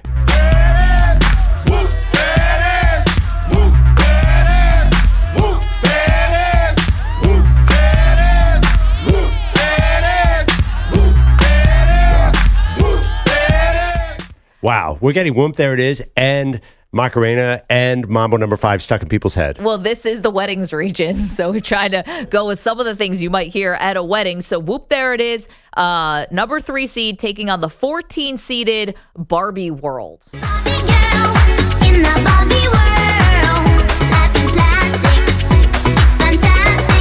You can brush my hair, undress me everywhere. Imagination, life is your creation. All right, 2 more to go here in the weddings region. This is the only one we're revealing today. The Maggie and Perloff One-Hit Wonders bracket. 7-seeded, Teach Me How to Dougie, Cali Swag District. Taste me how to Doug. Taste me how to Doug. Taste me how to Doug. Everybody love me. Everybody love me. Everybody love me. You ain't messing with my Dougie. Taste me how to Doug. Taste me how to Doug. Taste me how to Doug. Taste me how to Doug. Everybody love me. Everybody love me. All right, Teach Me How to Dougie, the 7 seed, taking on 10-seeded Walk It Out. Walk it out. Walk it out. Now walk it out. Walk it out. Now walk it out. Now walk it out. Now walk it out. Now walk it out. Now west side walk it out. Now south side walk it out. East side walk it out. North side walk it out. All right, and we have made it to the final matchup, Perloff, in the weddings region, the Maggie and Perloff One-Hit Wonder bracket. 2nd seed, Groove Is in the Heart. Groove is in the heart. Groove is in the heart. Groove is in the heart. That's the moment. Groove is in the heart. And Groove Is in the Heart will be taking on the 15-seeded, oh, this is a good one, Pump Up the Jam. A place to stay. Get your booty on the floor tonight. Make my day. A place to stay. Get your booty on the floor tonight. Make my day. Make my day. Make my day. Make my day. Make my day. All right, so there you go. That is the weddings region, the Maggie and Perloff One-Hit Wonders March Madness bracket. Again, at least 5 or 6 songs here that I would knock over an old lady just to get to the dance floor once this comes on at a wedding. Pump Up the Jam, definitely one of them. Yeah, if this was a sports arena bracket, then Pump Up the Jam would be even higher. That's a big sports song. So there you go. We'll be putting these out on Twitter. You can go vote. This is all user-generated, so whoever you vote on to the next round, that's who makes it. Perloff and I have very little to do with the winners here, except I will be voting because I absolutely love this. So the Maggie and Perloff One-Hit Wonders March Madness bracket, we'll do one region a day. That's so exciting. Yep. This is a crazy region because you got so many powerhouses in here. Yeah. I mean, Macarena and Tainted Love and Bust a Move and Jumper. I mean, these are all feel like, to me, I remember when all these came out, there's no bigger one-hit wonder than Groove Is in the Heart. Well, but there are. These are all strong seeds. The number 1 seed in this bracket is, in this region rather, is My Sharona, which a classic and also one probably a little underrated at this point. There we go. Andrew Bogusch is here with some headlines. I don't know if you care to weigh in on your favorites from the weddings region, Bogusch. Well, I've already heard Ice Ice Baby, so congrats to the committee on getting that right. And thank you. But he had 2 hits, you could argue, but they're actually the same song. So, what do you mean? There's a second version? This was a really big. Play That Funky Music, White Boy. You don't remember that? That doesn't count. Which is a cover anyway. It was a cover. Yeah. But this was a lot of controversy. Perloff, you were staunch in that Vanilla Ice is not a one-hit wonder, but everyone in the internet disagrees with you. No, I look back on it. No, I'm totally fine with that. The one thing is this one-hit wonder is actually under pressure with 3 words changed. Right. Yes, that as well. What's the name of the song from the Ninja Turtles movie that he did? That song was popular too. Wait, he had a Ninja Turtles? Yeah, and I'm a big, as you might guess, like Vanilla Ice was my guy back in the late 80s, early 90s. So I am somewhat offended that he was in this category. Ninja rap is what it's called. Yeah, but he's in this category. Well, Maggie, that was her first concert. She My said first that was concert. shocking to me. And You went to now- a Vanilla Ice concert. Yeah, number one is in Binghamton, New York. And now I think of it from the reverse side. I'm like, man, Vanilla Ice was like the biggest thing in the world. Yeah. Why was he booking shows in Binghamton? This was like at the Your peak. Fans were there. Yeah, right. This was Teenage Mutant Ninja Turtles 2, Secret of the Ooze. Okay. Ninja Rap. Didn't make it. Yeah. All right. So there you go. You can go to @Maggie and Pearl. You can vote on all those one-hit wonders, and we'll have a new region for you tomorrow. It's so exciting. The question is, which song gets stuck in your head the worst? And that's another thing. I mean, Whoop, there it is. No, it's- If we play that another time, it's done for the day. It's Mambo number 5, and that's Definitely the Mambo number 5. that's I the think. unfortunate part of it because Hey, Mambo. Macarena. That one, too. This whole picking these teams in terms or songs in terms of who should win is. Are you picking the better song? Are you picking the more long-lasting song? Or are you picking the better artist? Listen, are you picking the Blue Bloods? Are you picking the Mid Majors? Are you picking the Cinderellas? It's got Or the does same. Moorhead State make you laugh? So you pick them. See, I don't know. Like voting for this is going to be so. There's no right answer, EJ. It's up to the public now. So again, you go to @Maggie and Pearl. You can vote, and whoever wins, they move on to the next round. We'll have a whole new region. We actually found 64 one-hit wonders, and we will bring them all to you over the next 4 days. Love it. Bogus. You're welcome in advance. Yeah. Cut the electricity with a knife. The selection committee isn't good at its job when the process is easy. It wasn't easy this time because of 5 bid stealers. That's an unusually high number. One of them came from the Atlantic 10 title game yesterday afternoon in Brooklyn, a game scheduled for the full 40 minutes, but somebody thought roughly 22 was enough. My goodness. Oh, my gosh. They've got confetti falling right now. Confetti is falling on the floor. They're going to have to stop playing. We can't see our notes. The players can't work on this court. Confetti is everywhere. Somebody hit the wrong button. Kevin Harlan and Dan Bonner on CBS. The premature exit of confetti came a few minutes after halftime, and it raised an obvious concern. They're going to have to reload it now for the winner? I mean, my goodness, it's... Well, your winner might have to go confetti-less, at least in this part of the... Well, Dan, you're not going to go confetti-less. You're collecting it like you're going to bring it home to your grandkids or something. Well, you know, my grandkids would probably like this. It's confetti. But you're the one who's complaining you can't see anything, so we got to clean the table off for you. But rest assured, there was confetti left for the proper time to celebrate. Now the confetti falls at the right time. Duquesne Certainly having a good time. Celebrating in that confetti, beating VCU to dance for the first time in 47 years. But yeah, the By the visual... way, I tweeted, act like you've been there before to Duquesne. That didn't go over well.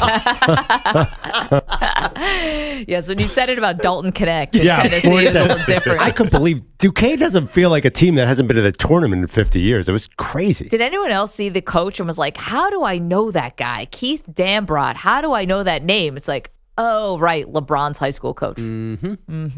Yeah. Good news is now that Duquesne has been in for the first time in 47 years, Fordham now has the longest tourney drought in the A-10. So that was good in these parts. Sorry to hear. Yeah. That's a tough day. It's okay. Is it, though? It does. I mean, we already were not good at basketball. We don't need specific reminders of it.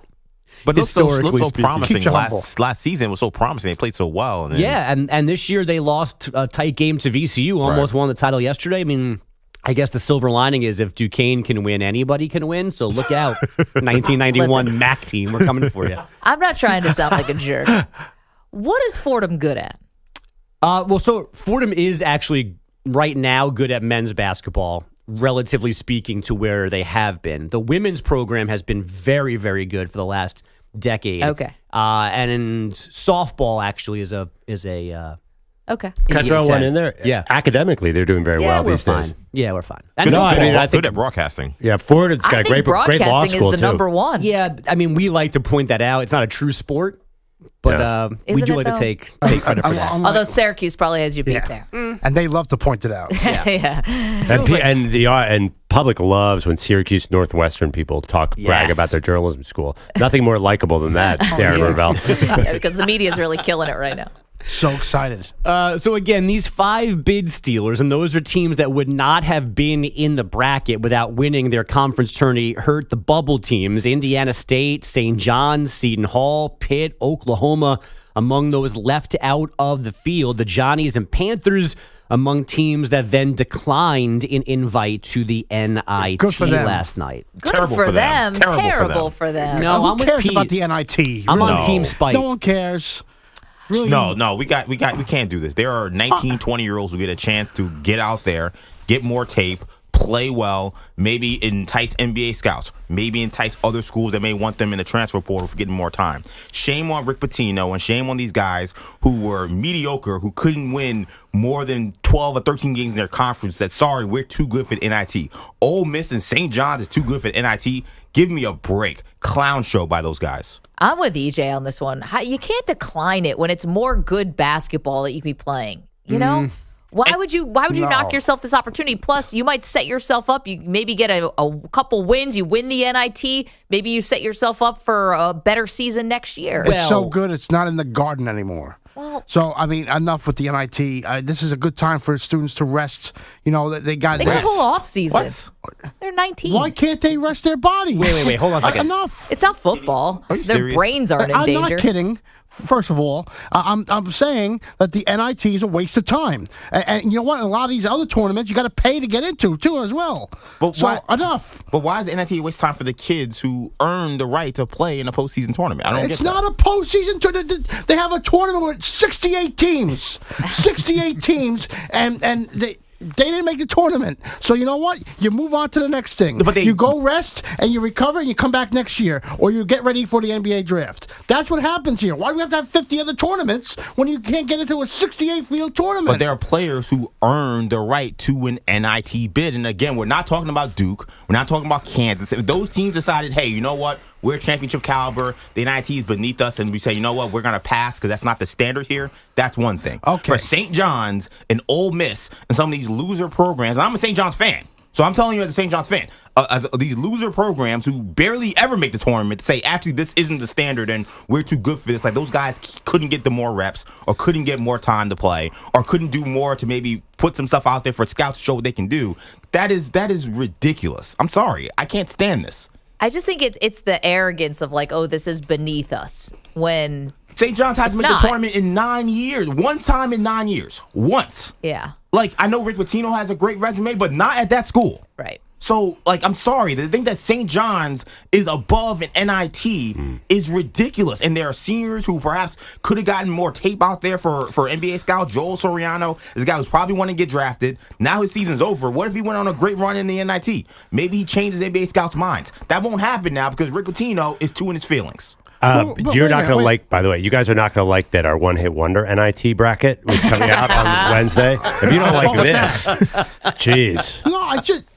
That's what the regions are, in a dark room, in a dark place. Little Romeo's making the NIT one-hit wonder Enough bracket. tape? I mean, there's 30 other games you can gather tape from. You're going to gather tape from the NIT tournament? That's a couple games? How many times, Come Pete, do we on. see people improve their draft stock because of games that are played after the regular season? The idea that these guys couldn't help their stock, especially you're talking about guys who maybe this is all they have. They're probably not first-round picks. They're probably not lottery picks. So you do have an opportunity to play 4 or 5 more games that are televised, that people will watch, that people will scout. And you can also build your team up for next year. Some of these teams, I know a lot of these teams will have a lot of guys in transfer portal. Some of these teams won't. So the idea that you won't have this kind of experience in that playing in that postseason kind of atmosphere and thinking that you're too good for that when you're a team that never makes the postseason is just I don't get it, and I think it's really disappointing. And I'm also disappointed because the NIT made the rules different recently, so that these teams that are from lower conferences that would have been automatic bids, now they're not. They said, okay, these Power 5 schools want to decline. You know what? Fine, we'll give you guys more automatic bids. And then St. John's and Ole Miss of the world and Pitt of the world, they still don't want to play. So now you're taking away spots from other teams that should have been automatic qualifiers and now won't get the opportunity. Instead, some other terrible Big East school, some terrible SEC school gets in. No, like that's wrong. It's just wrong. Yeah, see, that's where I get down to Team Spike because the NIT did it dirty, and then they're still not getting what they want. So I'm happy that schools are not going Now, that's not why they're doing it, but I'm glad they're not going because it makes the NIT look dumber because they screwed, as EJ just said, all these smaller conference teams. Yeah. But if you're going to fight for more spots, shouldn't you then fill those spots? Like, how is that on the NIT? Like, I agree, the NIT should not have made that decision. But once the decision is made, because those Power 5 schools were crying and complaining, once that decision is made, then show up. Okay? Show up to the tournament. You can't complain we need more spots in the NIT to make it worth our while, and then nobody wants to play. Come on.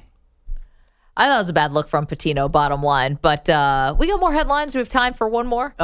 Sure. I can tell you that the Boston Celtics won last night, 130-104 in Washington. And Dodgers manager Dave Roberts says Shohei Ohtani will begin a throwing program once the team returns from South Korea. 2 season opening games with the Padres Wednesday and Thursday, despite Pete's objections. Ohtani is, of course, coming off Tommy John surgery. He may play the field before this season ends, but will not pitch, as we know, no matter what. Now back to you guys. Did you know that Dylan Cease, who just got traded from the White Sox to the Padres, he actually flew to South Korea? He's not even pitching. No, I think he did pitch. Good for him. Oh, he did? I thought he didn't pitch, and they were just going for like team building or whatever. No, they're playing more exhibition games, and I could have sworn I woke up to quotes from Mike Schilt saying, "Wow, he's better than I thought." Oh, glad we got him. Because they definitely had James Paxton stay back because he wasn't pitching, and I thought they wanted Cease, or he decided to go just for the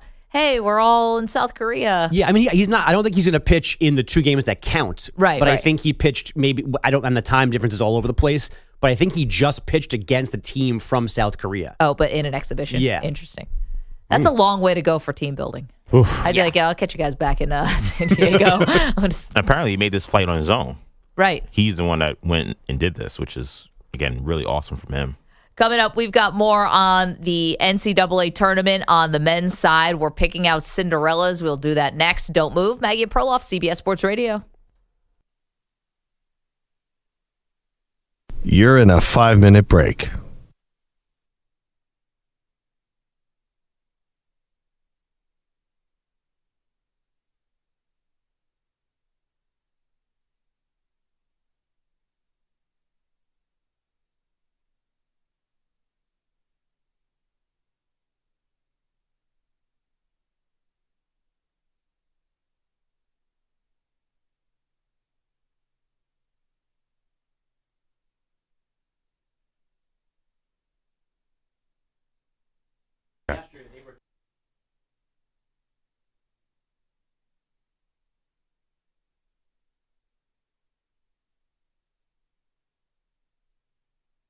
Okay. This is Andrew Perloff.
1 minute, 30 seconds remaining.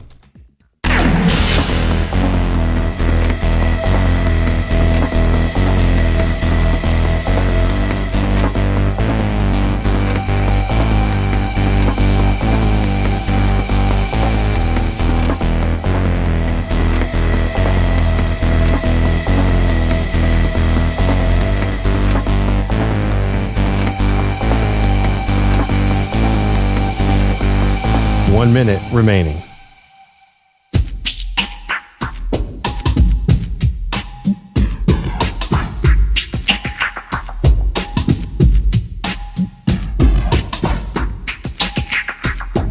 $45 seconds remaining.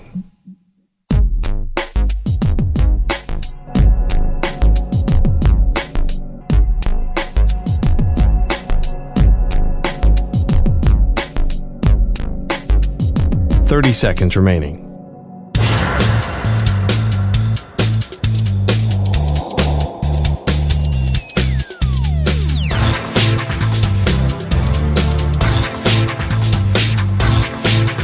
$15 seconds.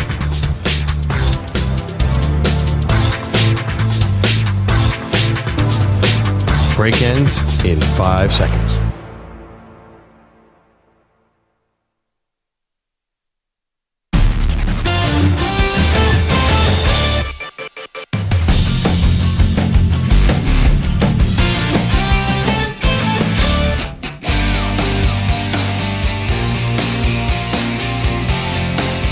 Welcome back. Maggie Gray, Andrew Perloff. If you want to play along with some of the fun things we're doing during March Madness, you can always do our NCAA tournament bracket, which is run by our pal, Nick in Texas, a listener of the show who created the Perloff Season 3 Pearl Jam bracket. You can go to our social medias. You can find that. You can also play along with the Maggie and Perloff One Hit Wonders bracket. That's our March Madness bracket, a little bit different theme, and you can go vote or in our chat, youtube.com/CBS Sports Radio, twitch.tv/CBS Sports Radio. There is a link there as well. So you're many, many different ways to find us and all the fun things we're doing. Perloff, in terms of Cinderellas for the men's side of the bracket, who are some that you love, and do you want these Cinderellas going to the Final Four, or do you prefer more blue bloods once we get down to the nitty gritty? Yeah, I'd like to see, after last year, I'd like to see blue bloods at least alternate. We had our Florida Atlantics last year going all the way to Final Four, and honestly, it wasn't a great Final Four because UConn just smashed everybody. So the teams I have advancing earlier are not huge shocks, but I really like James Madison. Watch a little bit of them, and let's face it, James Madison is this new sports powerhouse, football too. And I think they'll be taking out Wisconsin. Right. Second round matchup would be the winner of Duke and Vermont. I feel like Wisconsin and Duke are two traditional powerhouses that are super vulnerable right now. I've watched a lot of Duke this year. They are not normal Duke. And then the other one, and help me out with this one. I like Samford against Kansas. Been hearing a lot about that. Then McNeese State against Gonzaga. The team that I would advance is Samford. Listen, I'm not an expert on Samford, but I feel like if you listen to enough experts and try and collate that information, just so much buzz about this team. And listen, they could walk in right now and I wouldn't know who they were, but Samford is the hot 13 seed. So I actually have them advancing further than McNeese. For me, I like, if an 11 seed can count as a Cinderella, which I know is a little bit on the cusp, but I do like Oregon to advance over South Carolina, and I would like Oregon to give Tennessee a real run. That's in the bottom of the Midwest region. I'm also going to finally pick Colgate. Colgate has been that team out of the Patriot League. They got a opening round game against Baylor. The 14-3s are very, very difficult. But gosh, Colgate's been going to the tournament all these years. They never win anything. Don't you have to break through at some point to win a game? So that's one that I also like. I'm with you on the top half of the Midwest region. Not Samford against Kansas necessarily. But what about McNeese against EJ's Gonzaga Bulldogs? McNeese is another one of those teams because they won 30 games this year that people are very high on. And you're right about James Madison. We've seen a lot of that. Well, one thing, too, we can't ignore the historical trends. It does feel like lower seeds. This is not science. 2 years ago, we had Kansas, North Carolina, Duke, and Nova. So, but the trend towards the lower seeds has been pretty strong. So the other thing, too, it's really hard to predict. When you're looking at your bracket, just without even going into details, do you think you're going to end up with blue blood heavy, top seeds heavy in your Final Four, or are you going to have a dog going all the way? I can tell you, I think UConn is going to be UConn will be the only 1 seed I will have going to the Final Four. Love it. Yeah. New Mexico, also an 11 seed that I like. Just got to get past that, get past Clemson, and then see what happens there. They're in the bottom half of the West region. I do not have UConn in my Final Four. Bum, bum, bum. Whoa. All right, coming up, major quarterback news from over the weekend. We get to that next. Don't move.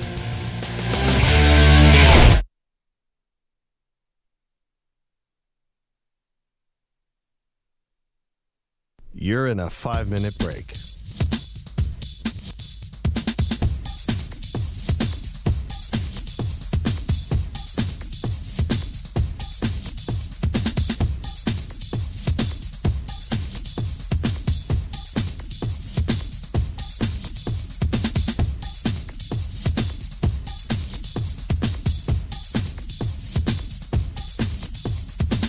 Four minutes, 30 seconds remaining.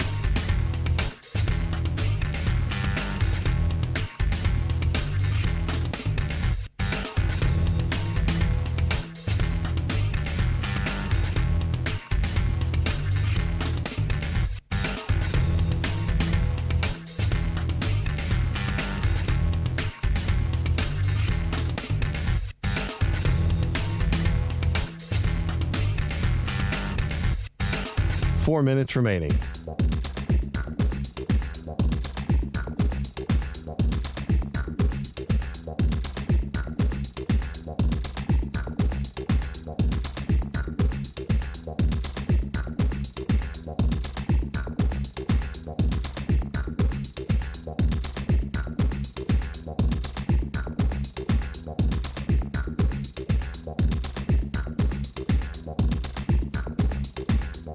Three minutes, 30 seconds remaining.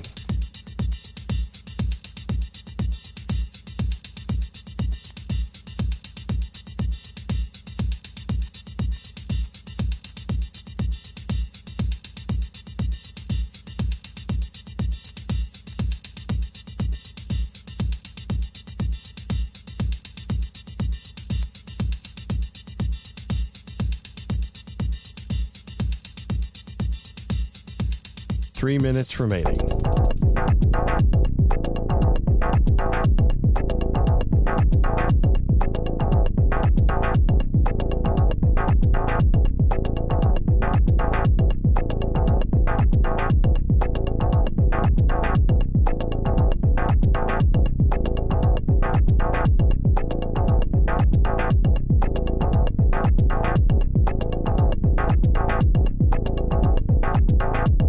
Two minutes, 30 seconds remaining.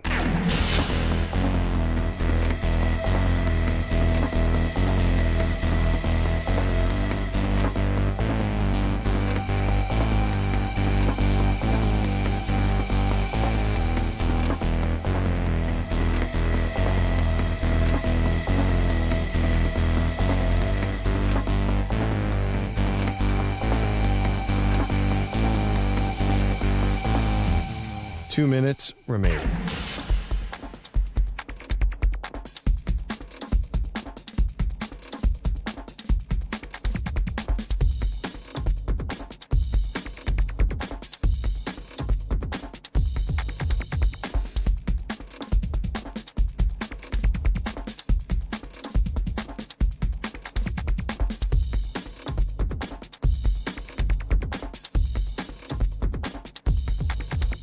One minute, 30 seconds remaining.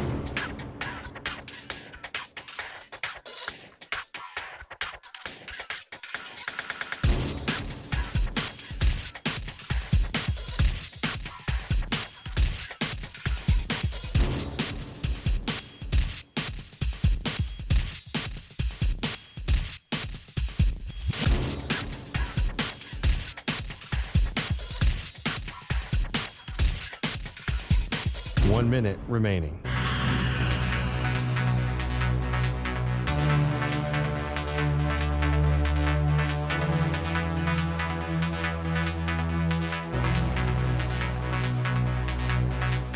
Forty-five seconds remaining.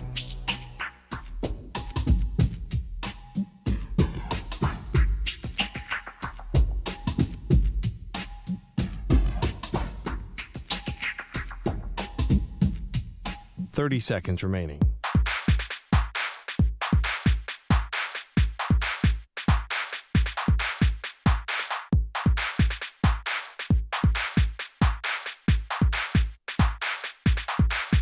Fifteen seconds.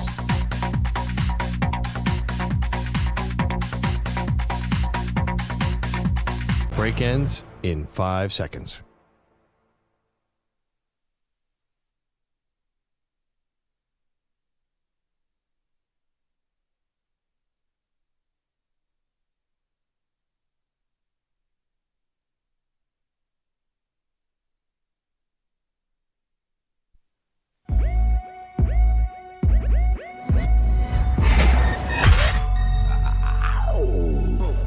She was the Heisman Trophy winner in 1986. He left her off the ballot. They are Maggie and Perloff on CBS Sports Radio. Well, the Pittsburgh Steelers quarterback room looks a whole lot different than it did just a week ago. Welcome to the show, Maggie Gray, Andrew Perloff. We'll get back to the NCAA tournament, the brackets, all of the March Madness in just a moment. But there was major news, Perloff, in terms of quarterbacks changing teams over the weekend. We already knew that Russell Wilson was going to be with the Pittsburgh Steelers after he was released by the Denver Broncos. They traded for Justin Fields over the weekend, only after trading Kenny Pickett away to your Philadelphia Eagles. It was a wild shakeup.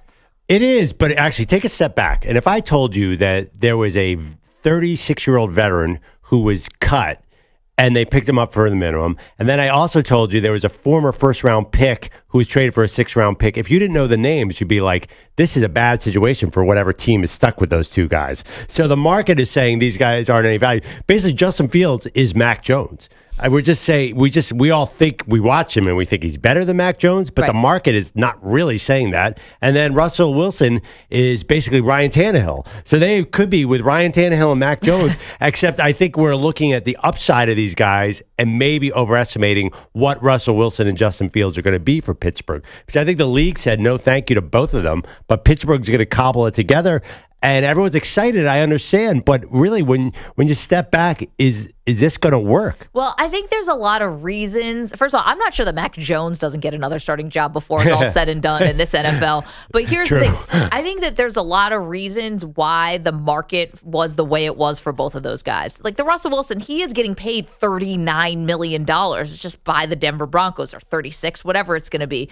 So the Steelers found a deal and everything went wrong for Denver, right? They're dealing with so much more. Their front office sucks. There's so much more to the story than just, Russell Wilson's available, right? So that's why he's in Pittsburgh and they see value. And then Justin Fields, I think the same thing. I was a little surprised the market with this was this week, but think about it. You already had, Kirk Cousins was the apple of the eye of the Atlanta Falcons. Baker Mayfield ends up going back to the Tampa Bay Buccaneers. You just had a couple of these Justin Fields' old offensive coordinator, who he didn't get along with that well or was not simpatico, is now with the Las Vegas Raiders. I think they want to trade up. You're not trading him to Minnesota. Right. I never thought that the Bears would ever trade a quarterback like this in the division. So you end up sort of losing a lot of spots. And on top of it, there's that, because it was a first-round pick, there is that fifth-year option that's out there. I don't think the Steelers are going to pick it up, obviously. But I like this. If the league viewed him as better, they would look past all that because it's quarterback. I mean, Sam Darnold, as you've talked about, got a second-round pick. I think they learned from that, too. I think the Panthers look stupid for doing that, and nobody wanted to be a stupid team. But don't you think GMs around the league said, man, if I'd be nervous to pass on Justin Fields, at least not to offer a third-round pick if they really thought he was going to be a star. Now, I think the public, and me too, are way higher on Justin Fields than the league is. I think the league hates his sack rate. I think they think, he for some reason he just won't let it loose and sort of run the offense the way it's supposed to be. Can he get coached out of that? Maybe, but how are you going to get coached out of it in Pittsburgh, which wants to win games defensively? That is not where Justin Fields... I understand Justin Fields wanted to go there, but this to me is not the kind of offense that can even take advantage of him because he's very, very skilled, but it's going to be so slow and handoff on first down, handoff on second down, then it's 3rd and 8, and Justin Fields, the spot Justin Fields knows well from Chicago. What's he going to do then? Yeah, hopefully throw to some, play action and hopefully throw to some weapons. You can't play action on 3rd and 8. I know, it's a little bit tough. I get what you're saying. I can't imagine. You see upside of guys who, even when you have this running attack, to have a quarterback that can also run. And I know that's not all you have to do, but the guy's not a finished product. He likely could have been in this draft class. I mean, in terms of his age. With a COVID year, yeah, he could be here. To totally give up, I think is crazy. And I think that the Pittsburgh Steelers are the ones who are going to have the last laugh here. Now, I think what's also interesting is the Steelers so quickly moving on from Kenny Pickett. And Pickett wasn't awesome. We know that. I mean, his numbers were terrible compared to Justin Fields. Fields looks like, Michael Vick compared to Kenny Pickett. But here's the thing. Kenny Pickett's now being painted in a pretty bad light on the way out. And there was a report last year that he refused to dress because he didn't want to be a backup to Mason Rudolph. Now, he came out, vehemently denied this. This was after Kenny Pickett got the tightrope surgery to try to get back faster to help the Steelers on a playoff run, and they stayed with Mason Rudolph to begin with. So he had to dispel that. Then it's looking now like Kenny Pickett just didn't want any part of competing with Russell Wilson and wanted a trade. Here's the thing. Kenny Pickett looks terrible here, but this was not going to be a quarterback competition. I truly believe that. I think with Justin Fields, it might actually be a competition. I think Fields is going to end up playing more snaps than Russell Wilson next year. But Pickett was never going to get a real shot here because I think he had fallen out of favor with the organization. I agree with that. I do think, though, that Pittsburgh has a funny way of behaving in quarterback. I think they failed him as much as he is failing them in this case.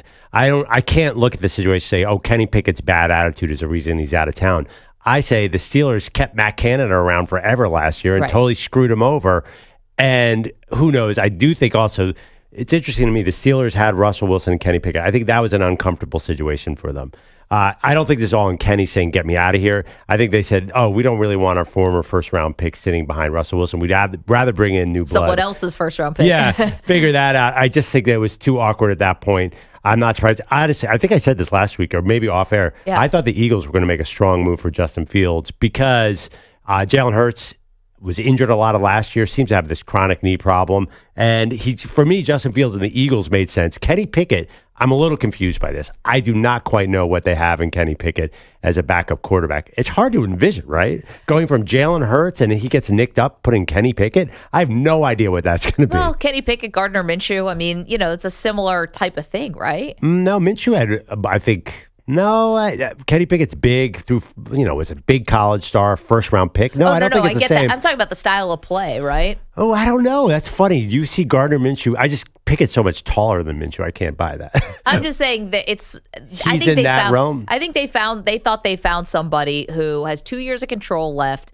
Kenny Pickett is a year younger than Justin Fields in terms of the draft class and just brought him in on a flyer. It's like nothing. See, I think Gardner Minshew, you bring him in because you really want him to win games when your quarterback gets hurt. I think the Eagles have bigger plans with Kenny Pickett. Maybe he gets in and they flip him for a second-round pick. Maybe Jalen Hurts plays out his contract and continues to Jalen Hurts trended downward last year. Maybe they think that Kenny Pickett's a long-term answer. I don't see Really? They just gave Jalen Hurts $200 million. Well, things move fast in the NFL. They move past Carson Wentz pretty quick. No, I don't think Carson Wentz really fell out of favor. I mean, there was locker room stuff. You had won a Super Bowl with a backup that kind of put him in a bad spot. You wouldn't say that the same thing's happening to Jalen Hurts in Philly? This has been a disaster of an offseason. Disaster.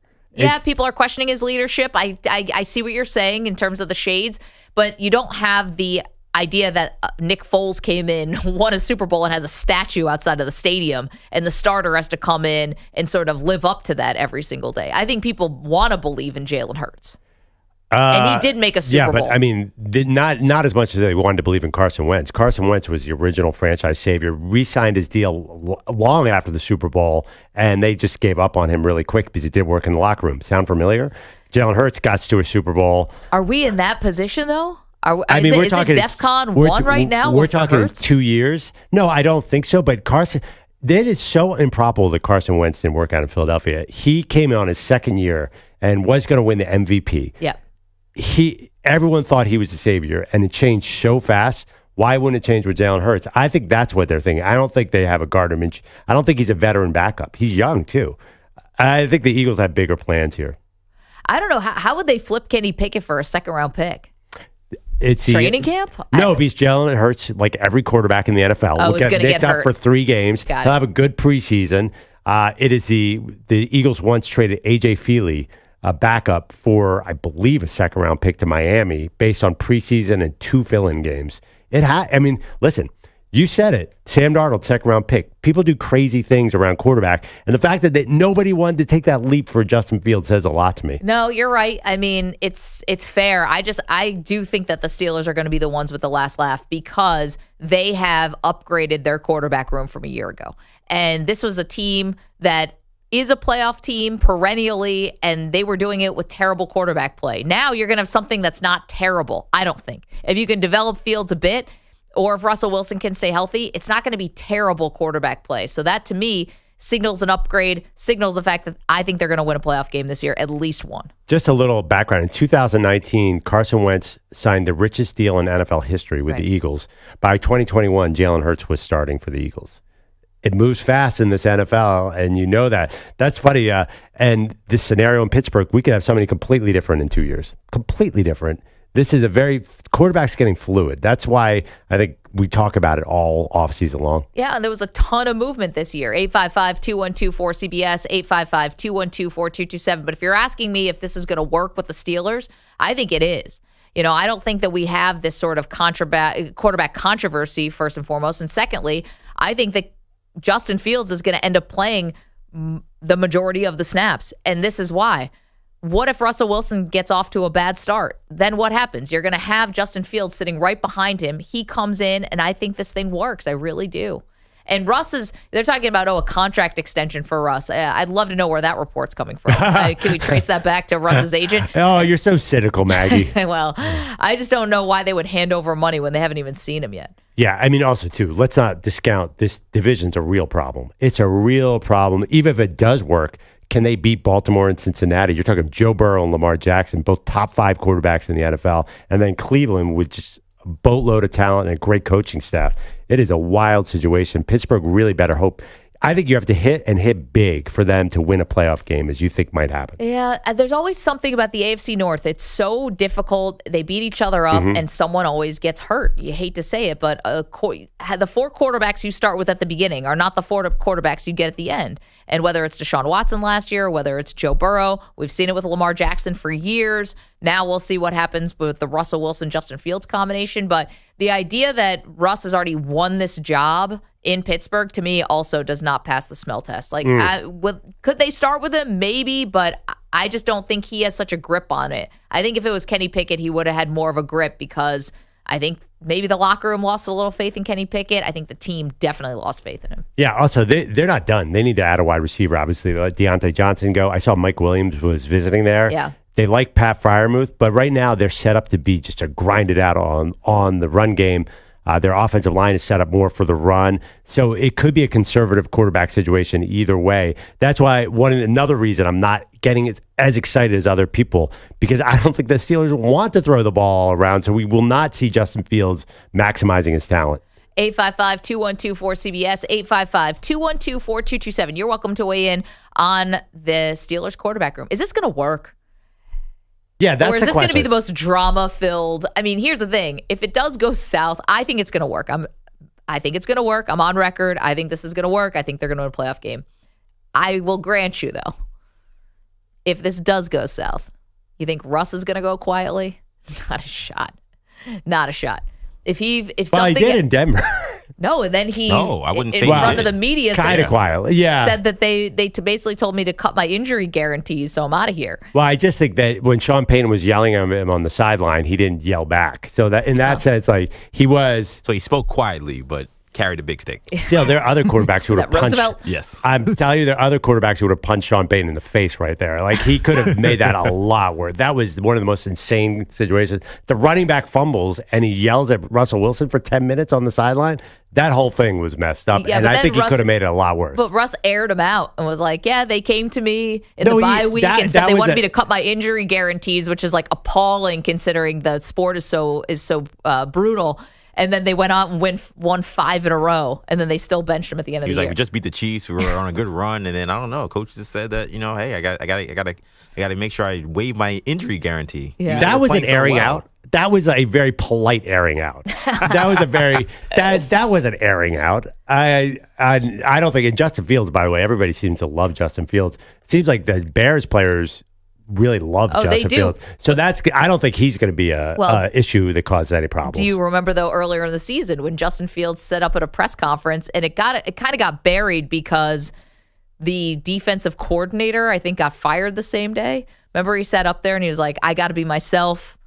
Oh, the coaching staff, Remember right? the coaching right. staff, and it was perceived that he threw the coaching staff under the bus. Which he We got a couple wild cards deserved here. it. I don't think that you're looking at that fiery a situation, especially with Justin Fields. He's about to be a free agent. He's not going to say anything this year. Yeah. He's got a big contract coming his way. 855-212-4CBS, 855-212-4227. Are you all in or are you out on what the Steelers are doing at quarterback? Russell Wilson combined with Justin Fields. What do you think? Let's go to David. He's in California. Hey, David, how are you? Hey, I'm good. How you guys doing? We're doing awesome. What's on your mind on this quarterback stuff? So I saw a report last night that Justin Fields turned down 4 other trades before he accepted the Steelers trade. So I just wonder if there's any truth to that.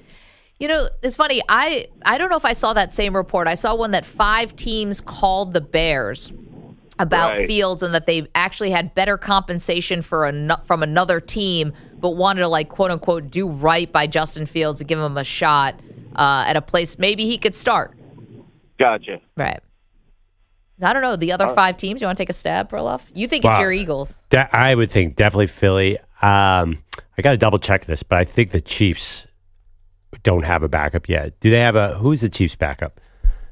I feel like that's an Andy Reid project if I ever seen it. Okay, so right now, last year Ian it Book. was last year it was I can't remember his name now. Blaine Gabbert? Gabbert, right. And he's a free agent, so they did not bring him back yet. So I think the Chiefs, we're talking pure backup. I think it's possible the Rams called. They end up signing Jimmy Garoppolo. Yeah, over the Rams weekend. makes sense. And also, bury the lead. Aaron Donald retired. That's a big story. True. Get to that later. Ravens. That's another team that people link Fields to because right now they have Josh Johnson and Malik Cunningham behind Lamar Jackson. So that teams with Super Bowl aspirations who want a really high end backup. I think those who we're talking about. Do you think the New York Giants called? No, definitely not. See, that's a kind of team that I think would not do it because you don't want. He's about to become a free agent. You already have a quarterback you're paying a lot of money who's about to become a free agent. I don't think a young up and coming team would want him. Right. Well, it's a quarterback with a tenuous situation. You got a top 6 pick, but do you like any of these quarterbacks in the draft enough? And I know they have Drew Lock, but whatever. If I'm Fields and if he did have a choice, which I'm not sure if he did, I would have chose the Ravens over the Steelers. Yeah, I mean, that's obviously a guess that the Ravens were there. Only because if that was the case, you're betting on Lamar playing another full 17-game season and not getting hurt. It could happen, but it just hasn't happened much of late. And if you're looking for an offensive fit, given his skill set, you won't find a better one than the Ravens. He could go out there and legit. Like with the Steelers, you're kind of guessing maybe he could do something. I've envisioned Justin Fields running that offense very efficiently. I think Jackson's a lot better than Fields, though. I mean, he's better. Yeah, I think that's the difference. You think the 2-time MVP is better than a guy who just got traded for a 6th-round pick in 2025? I just feel what you saw until the Kansas City game. Lamar Jackson had such a feel for that offense. I'm not sure it take Fields some playing to get there. Well, what about Cleveland too? Because they eventually didn't sign Flacco and sign Jameis Winston. Do you think they called about Justin Fields? Maybe not. I mean, a few weeks ago. They also signed Snoop Huntley. I don't know. There's going to be a quarterback battle royale out there in Cleveland because they still got DTR as of right now. I don't know if maybe he's on the outs, but it's a very crowded QB room for a team that's supposed to be, quote unquote, so in on Deshaun Watson. You're sure getting a lot of insurance for him. But the I bottom think line, they've watched him play the last couple of years. Yeah, anyway. exactly. But bottom line, I think the Raiders and the Giants and teams who really need an answer quarterback, they did not want Justin Fields in the building. Right, because if the Raiders had gotten him, or I know they have that issue with the OC, or the Giants, then there's a lot of pressure, right? That's not a real backup situation with the Giants. Justin Fields, would he even be a backup? I guess he would technically, but I don't see. I think the teams are all contenders who want a high end backup, not young developing teams. Yeah. I mean, listen, I think there's pressure with Pittsburgh, though. You're acting like there's none. I think there definitely is. There's pressure for Russ is trying to save his career. Fields trying to save his career. And I think Mike Tomlin is trying to finally win a playoff game.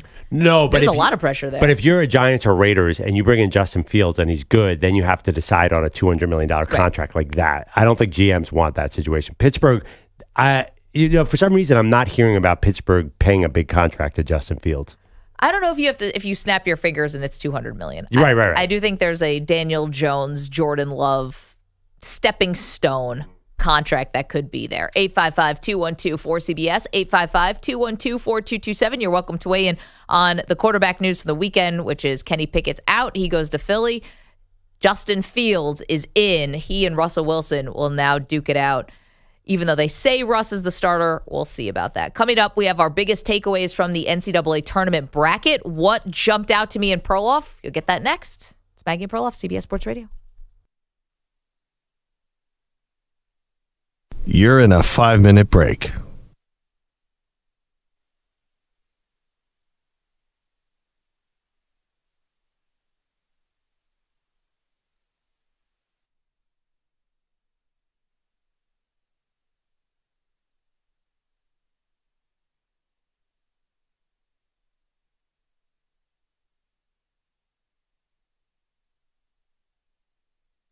Four minutes, 30 seconds remaining.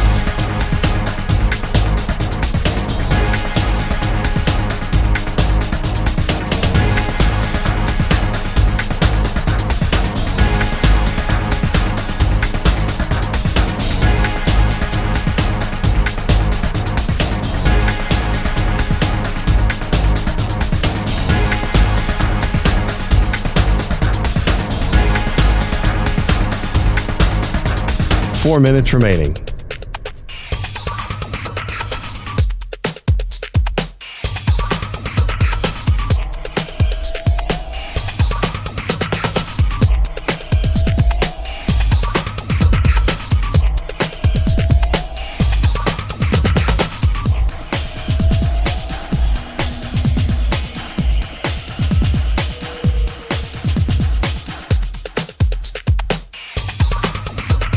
Three minutes, 30 seconds remaining.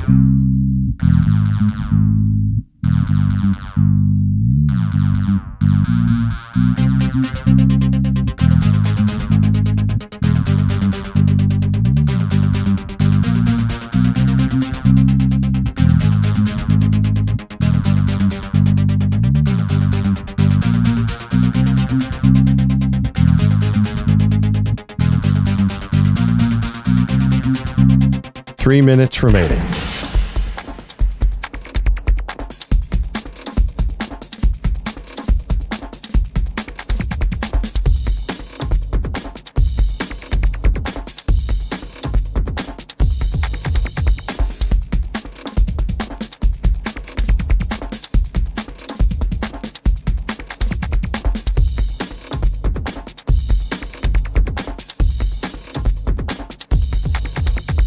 Two minutes, 30 seconds remaining.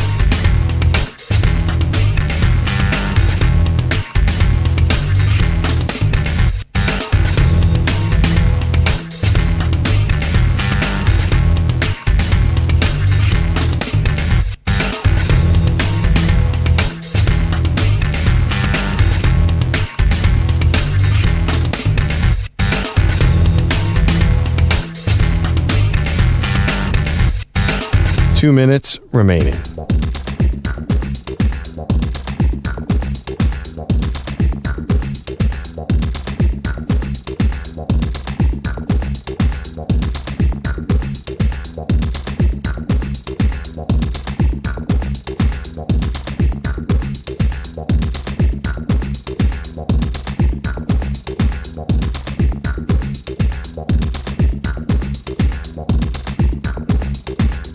One minute, 30 seconds remaining.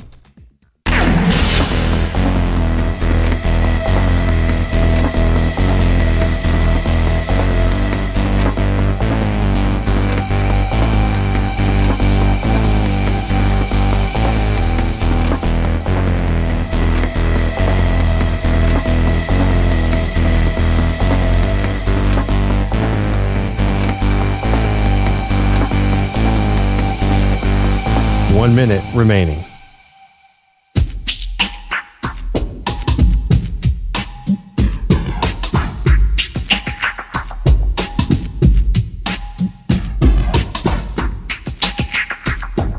Forty-five seconds remaining.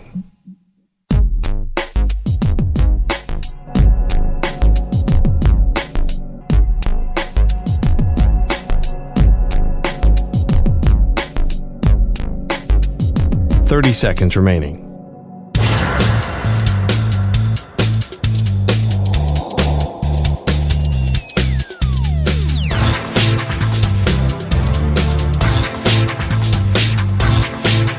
Fifteen seconds.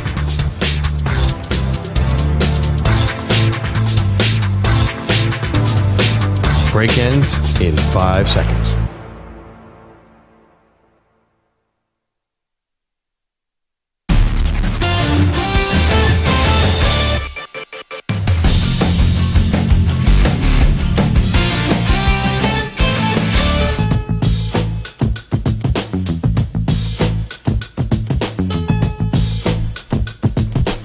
Oh boy, welcome back to Maggie and Perloff.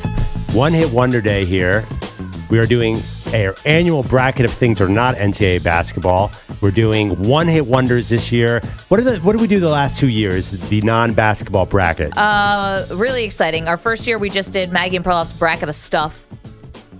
Year 2 was Maggie and Perloff brackets of things that suck. What was the bracket of stuff winner? It was like ketchup or something. Opening a can of Pringles or something. I think ketchup won. Things that suck was getting hacked ended up winning because we put a lot of daily annoyances of life, and then somehow getting hacked also got in there, and it was much more serious than all the other stubbing your toe and da-da-da.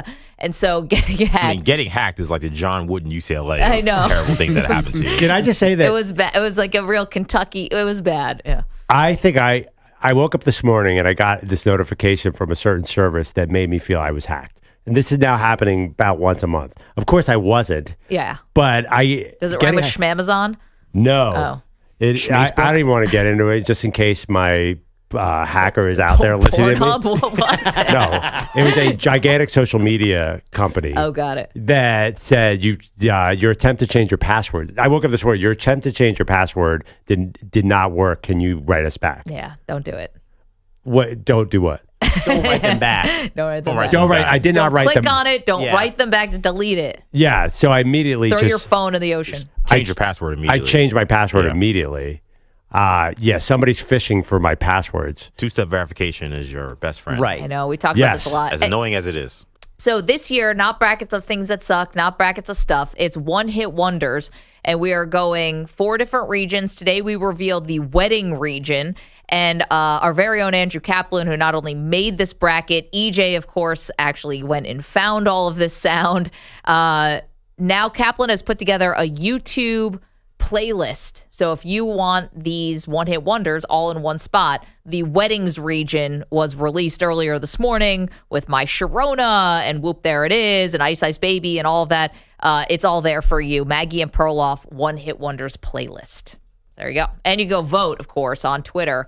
Whoever you vote, that's who moves on in the one-hit wonders. This is a powerful bracket. There's a lot of big names. Macarena being in there. I think that's a dangerous 8 seed. I think we might have a Florida Atlantic, Miami, San Diego State, UConn situation where the number 1 seeds are definitely in peril this year. I think it's a mid-major year. I would agree. Funky Town at 11, it's just sitting out there. Let's go to the phones. We're asked you about the Steelers quarterback situation. John is in Western New York, likes what he sees. Good morning, John.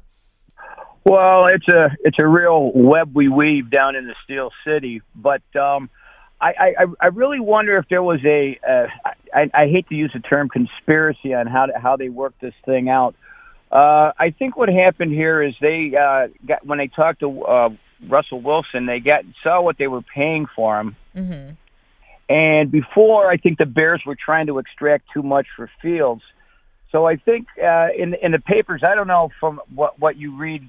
I always go down to the Pittsburgh area newspapers, and you read pretty quickly that they were dropping out of the contest for Fields. Well, once they got Wilson, and all of a sudden negotiations went on, and I think the Bears waited too long and they wanted too much.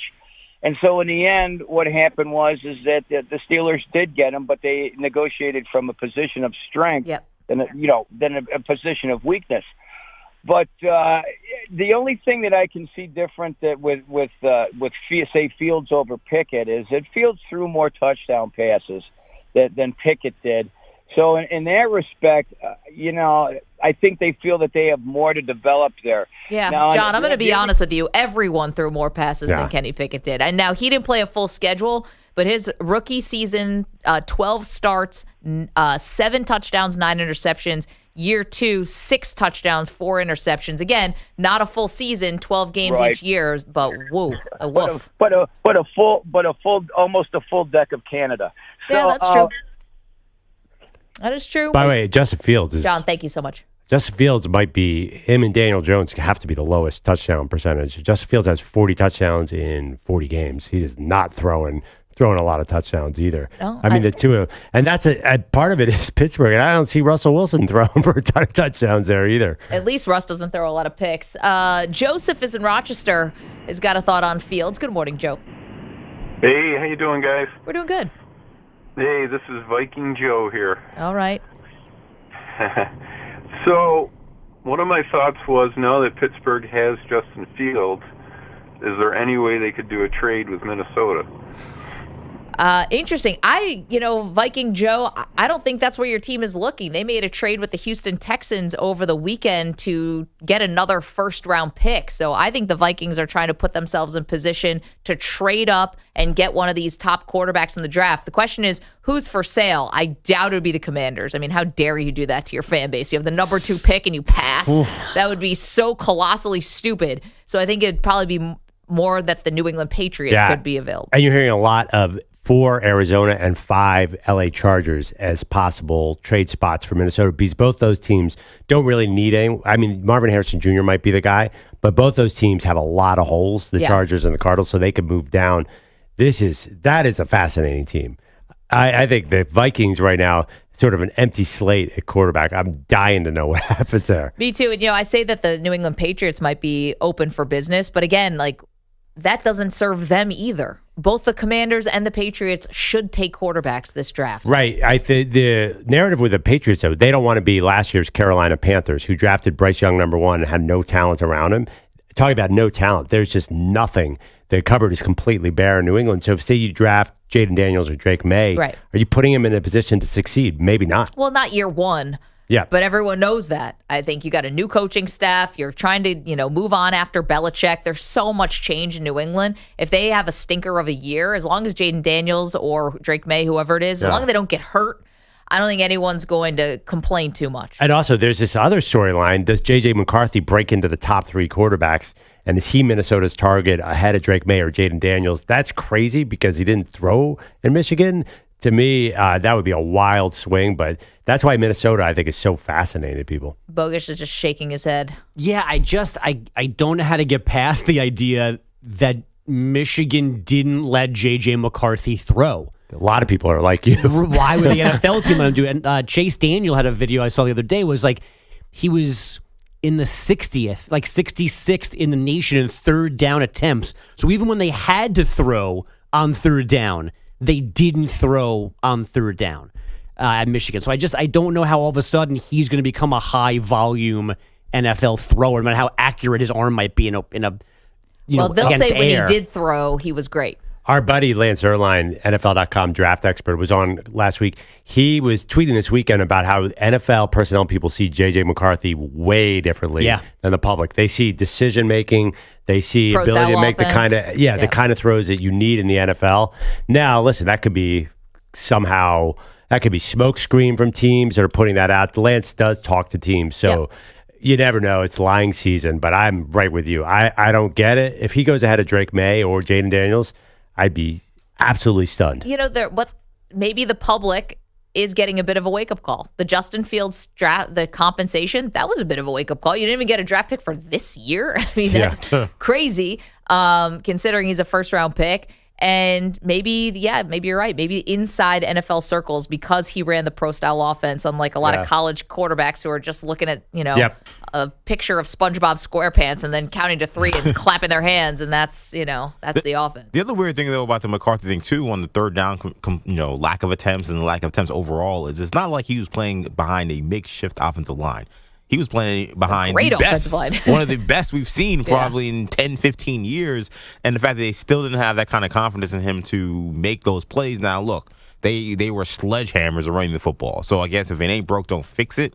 But it is a leap that these teams are taking if they are indeed this high on McCarthy. But I firmly believe it goes back to his pedigree as an elite prospect coming out of high school and people knowing that his skill set is there. He just wasn't asked to do that. Now, that's a big risk to not see him really do that on the college football level, on the big Power 5 level, but that seems to be the team that the leap that these teams are making. But also teams, and this is an NBA thing too, they like the unknown. They've seen a ton of Bo Nix. They've seen a ton of Michael Penix. They've seen a lot of Jaden Daniels. I think the fact that they haven't seen J.J. McCarthy, it's like, ooh, we don't know what this guy can do. I think GMs like that, which is so weird. They also like to seem smart.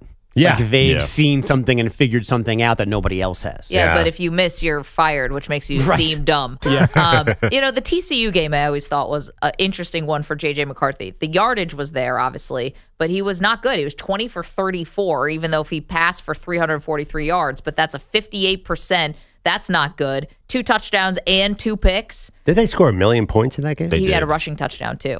Yeah, I mean. Yeah, but the 20 for 34... That's not gonna hack it in the NFL. 20 for 34? That's not bad. That's 58%. Yeah, I mean that's not horrible. Listen, it is. Sub 60. It's not great. Plus 2 picks. I mean, that's basically Justin Fields' completion percentage. We keep saying he needs to improve as a passer. Well, I know, but that's the only kind of shootout that I have for you. That's I know they scored 41. How many points did they score that game? That to me is at not the same time though. I know it's bad interceptions, but he didn't throw them last year. I was gonna say though, the one problem though is TCU then went into next week, and we saw what Stetson Bennett did to that defense. So if he can only complete 58% of his passes against that defense, what's he doing against better defenses if he has to throw that much? Well, Maggie and I have the same argument over Michael Penix, and I think I think you might be right. I said I don't care. He had a bad game against Michigan in the final. That was a great Michigan team, and it wasn't that bad. I mean, Michael Penix was 27 for 51, 1 touchdown, 2 picks. But, I mean, there were a couple drops. A lot of things happened. I don't judge a quarterback off one game. That's so hard to do because these guys have 30 games on tape. So if you point to any one game, is that fair to do? Justin Fields against Georgia. Yeah, but Justin Fields had this great game against Georgia. He still was a 4th quarterback in his class. Yeah. So I don't think NFL cares about one game. And they probably shouldn't if you look back at it. Headlines. Sure, why not? UConn and South Carolina are the top overall seeds for men's and women's March Madness. Those brackets roughly 14 and 12 hours old at this point. The Huskies joined on that top line by Houston, Purdue, and North Carolina. It's Iowa, USC, and Texas for the women. The first bit of madness comes tomorrow when Wagner, Howard, and Virginia, Colorado State start the first 4 in Dayton. The winner of that first game gets the Tar Heels. The Hoos, the Rams, become the 10 seed in the Midwest and face Texas. Now, the first 4 out of the men's bracket, Oklahoma, Seton Hall, Pitt, and Indiana State. Here's Sycamore's head coach, Josh Schertz. It's beyond disappointing, but it's the way it is. So ultimately, we'll lick our wounds tonight, and then we got to get up tomorrow and get ready for what's next. And what's next is the NIT. Indiana State accepting its invite. It's a 1 seed, hosts SMU on Wednesday. And what's next for Schertz, by the way, might be the St. Louis job. He is likely to become that coach, replacing Travis Ford. The NBA. Oh, wait, what time Wednesday? Because that's the one postseason game I want to watch. That one I couldn't tell you. You just want to watch the Indiana State team? I'm totally on board with Kareem Abdul-Jabbar. Yeah, well, I didn't realize Jay Billis had another name for him yesterday. What was? Larry Nerd. He wears the specs. I didn't know that one. I mean, that was a blow that they did not make it. I think that was the one the country's like, come on, just throw us to this team. This is so fun. That's the only one that bothered me. Coupled with Virginia. No one seems to understand how Virginia got in. It's ridiculous. And at the expense of Indiana State, it makes it that much more frustrating. Virginia lost by Virginia Tech by 30 points. Yeah. Well, 'cause 30. we all know with UVA, when they lose, it looks real bad. And when they win, it looks real bad, actually. That's just that kind of team. They're very defensive, and it's pretty ugly. Is it bad that I kind of enjoyed that the Big East and all their New York I don't media mind it. friends got screwed? Yeah. It's kind of funny. Like when I was a kid, the Big East was it. There was no doubt. And just that, I think the committee said, we don't like you. Is that basically what happened? I think the Big East actually lost in the numbers game. Right, They were with the ones that obsessed. suffered from the extra teams getting in. The committee didn't like the Mountain West the way the rest of America did this year based on seeds. But so I think the Big East was just more about, we don't have a place to put you guys now because we had to put Duquesne in. Wait, but didn't the Mountain West get 6 teams? But they all, except for San Diego State, they all were seeded lower than everybody expected them to And be. 2 of them are playing in the first 4, so they might not even make the quote unquote real field of Yeah. 60, of 64. What, I mean, what did you guys think of Iowa State not getting down there? They weren't even the number 1, 2 seed. They were number 6. Yeah, that seemed to surprise a lot of people. They were not like the number 5 overall Or seed. a lot of people thought they'd be a number 1 seed. Right. I thought number 1 was rich for their blood, in my opinion. I thought Carolina definitely deserved that 1, given how they played the non-conference combined with dominating the ACC. I know they lost NC State. NC State was just beating everybody. I think you kind of have to throw that game away. That would have been a lot, I think, to move Carolina off the 1 line to move up Iowa State, as impressive as they were in the conference tournament, especially blowing out Houston by 1,000,000 points.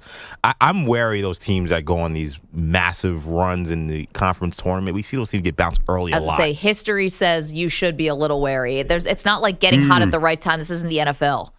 This can be sometimes you expend everything, and that's sort of you. It's like you mission accomplished by the time you get to the tournament, and then you get bounced. And it's tough. And it's funny, I saw, and it's not so much with the big conference schools, but I saw that head coach of Stetson made an interesting point. He's like, it's very odd to win a championship, have a big celebration, and then wait around for 3 or 4 days for them, maybe even more, 10 days for them, and then go and try to compete for another championship. He said it's just an odd feeling. He's like, he was an assistant coach at Florida. He's like, we've done it, but it is odd, and it's tough to get your players back up. And I think that's part of it. Like, if you're playing at Madison Square Garden, and I think UConn will be fine, but you're playing at Madison Square Garden with all those alumni, the crowd's going crazy, and you win a championship, then to turn around and say, hey, let's go back out there and win another championship when the first game, and I saw Danny Hurley talk about this, say it's so different. Right. You're playing in an electric atmosphere at Madison Square Garden or in D.C. where the ACC tournament was or wherever. I think Kansas City was where the Big 12 was. And in the first game, you got some 15, 16 seed, and there's, 35, 50% of the crowd is not even there yet because it's a noon game. Yeah, I was going to say, It's a those totally noon different starts atmosphere. are brutal. I watched Hurley in an interview, though. That dude doesn't seem like he's scared of anybody right now. Oh, my God. He looked like he was about to rip off his windbreaker and get on the court. He's so Throwing intense. By the way, Throwing fans out. what do you guys think of an Iowa State-Texas Tech final matchup? Brock Purdy, Patrick Mahomes at it again. Possibly a Taylor Swift tie-in, I don't know. We'll find one. Well, honestly, the biggest matchup for Iowa State I want to see is I want to see them face Drake. You want to talk about a Iowa Why, matchup? Drake will be there? He should. He should show up. Drake likes a lot of teams. He's a Kentucky fan. I isn't got he? news for you. Yeah. He was around the Houston Cougars this weekend. Oh, no. Ruff almost just shut the laptop and walked out. No wonder they got beat by 100 points. Has Drake ever talked about Drake, the college? He should. I mean, it's a pretty good program, and their kid DeFreeze, who's actually the he's the son of the head coach, he may be a guy to watch. He may have a big tournament, and whenever you got those in-state rivalry kind of games where a big school versus a little school, those matchups always end up being very interesting. Yeah. So that's when I want to see Drake and Iowa State. And I think there's a Drake transfer on Iowa State too, if they go head to I head. believe so. So there's a lot going on Did there. someone here say that their wife or them picks teams only with first name, only with people's names? That's one of my wife's big time tournament like corollaries. Your name, you got a name, she's on your side. But So there is is no Drake a Stephen- name? I don't know if she's going to go for Drake, but she would in the past has been all about Stephen F. Austin, Robert Morris, George Mason, George Mason. Washington. But I mean, St. Peter, was that a Yeah. person? I mean, technically, yes. I think it was. Yeah. But that's also a traditional name. Schools are always named after saints. She just wants random people. I mean, James Madison signed the Constitution and gonna was be a her, president, right? That's probably going to be her thing. Can you tell her the dad joke? How is Stephen F. Austin going to beat a team of 5 people single-handedly? Yes. She doesn't have a lot of options She here. doesn't. Stetson Bennett. Now, they're the Hatters. That will get her attention. Because that's a Okay. cool nickname. It is cool. Yeah. But there's not a lot of names here. No. St. Mary, another one, another Yeah. real person. Been there, done that.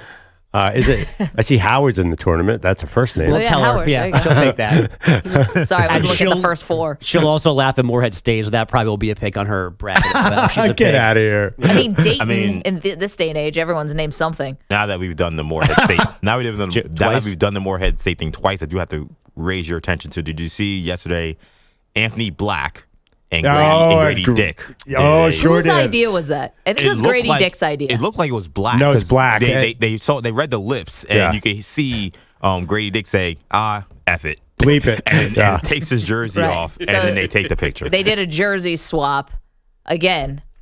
And they were Grady holding up- Dick and Anthony Black did a jersey swap and put the two last names are together, holding up the jersey. And you'll guess in what order. That's one thing great about having all these young guys in the NBA is that you have these 19 and 20-year-olds. Did you see doing the ridiculous humor? stuff like this? Did you see that the Magic tweeted it out and Yes. then deleted the tweet? they? Yeah.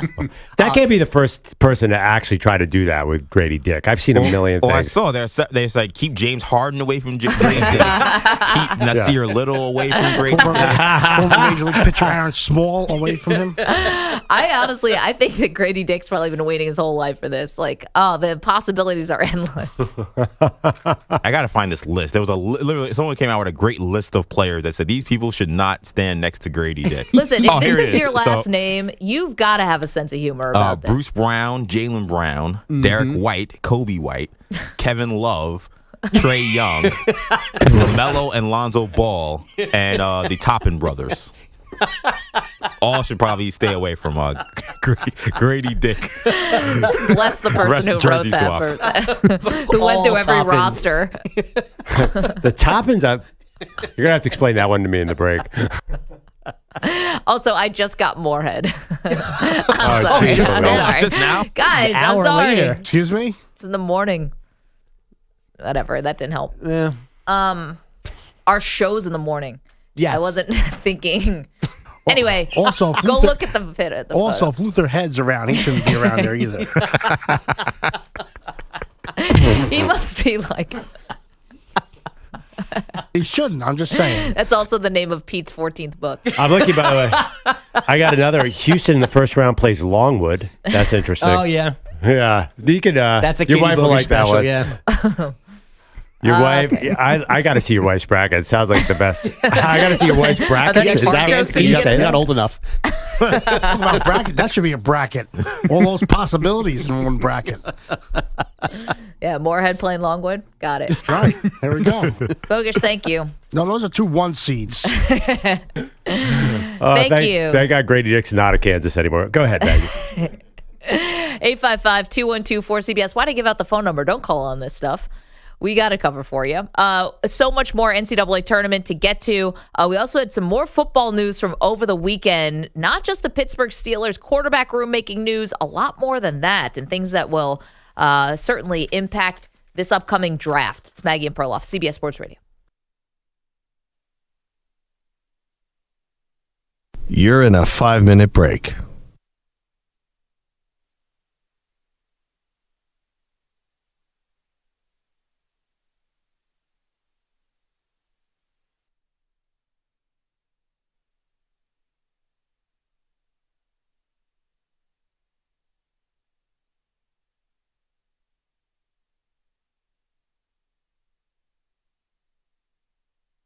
Four minutes, 30 seconds remaining.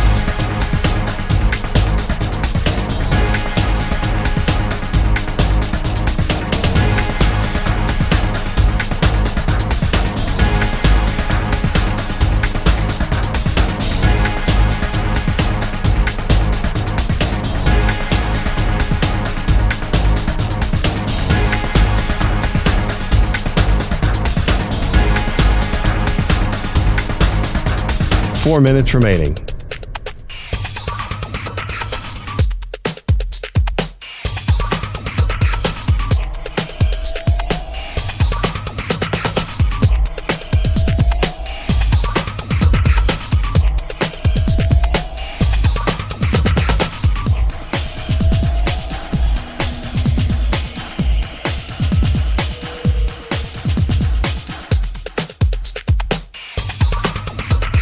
3 minutes, 30 seconds remaining.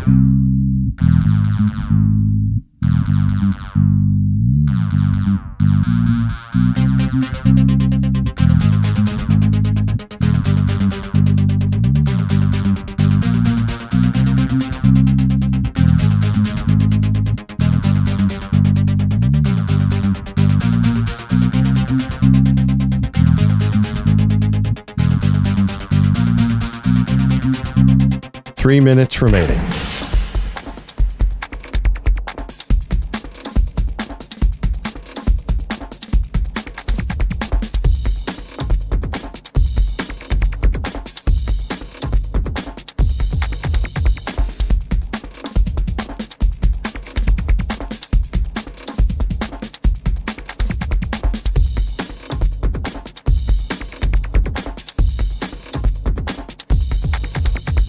Two minutes, 30 seconds remaining.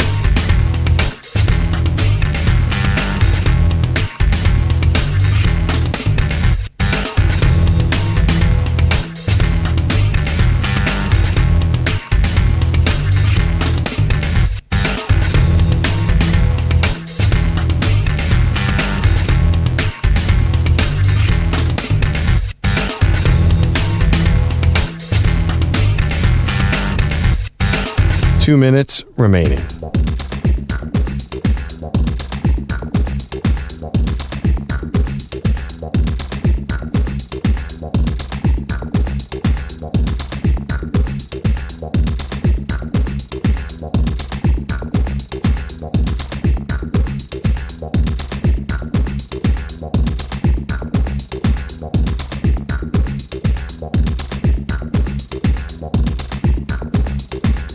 One minute, 30 seconds remaining.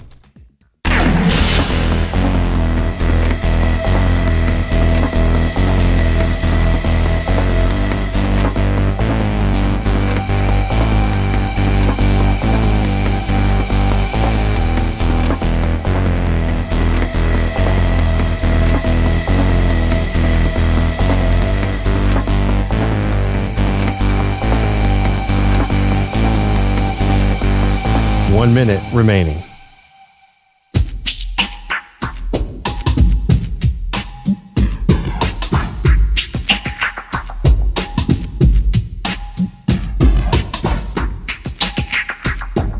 .45 seconds remaining.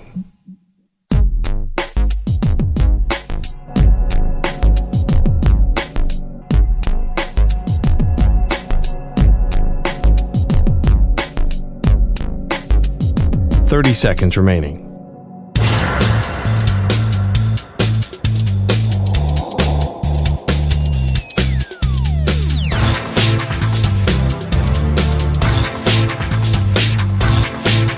.15 seconds.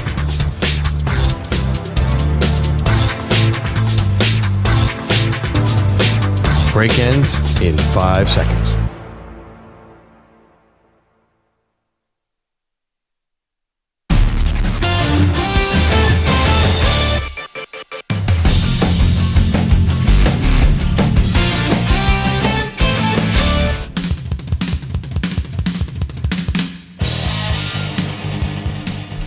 All right, we get back to the NCAA tournament in just a moment, but the Vikings trading up, Perloff, with the Houston Texans to try to get a second first-round pick, that could end up becoming one of the big stories here of the draft. I don't know how high up they can get now with two, if there's another move in the making, but the Vikings just made their intentions rather clear.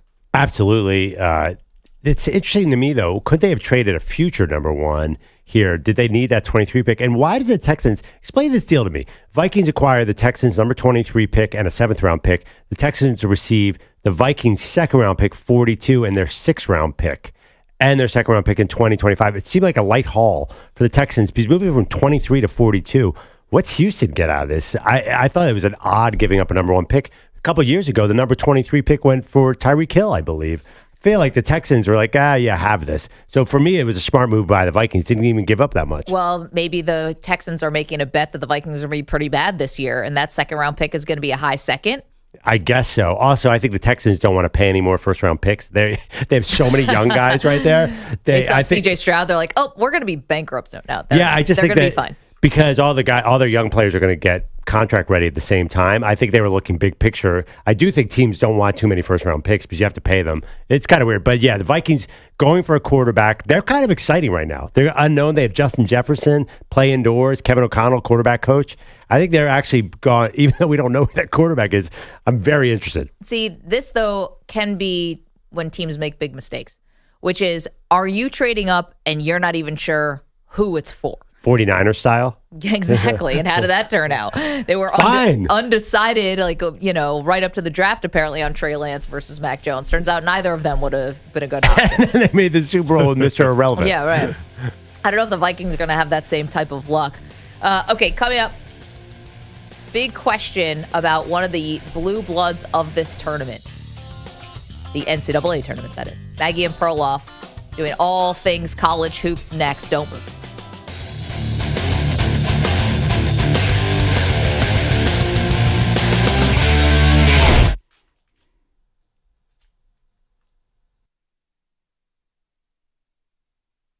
You're in a 5-minute break.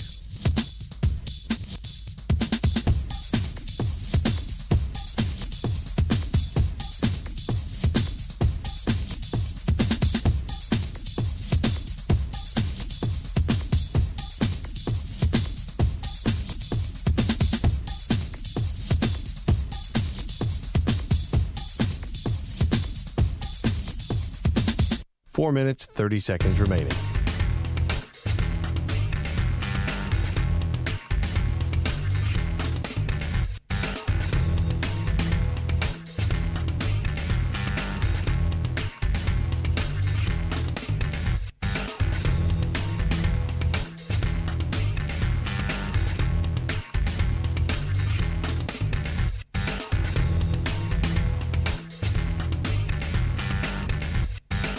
Four minutes remaining.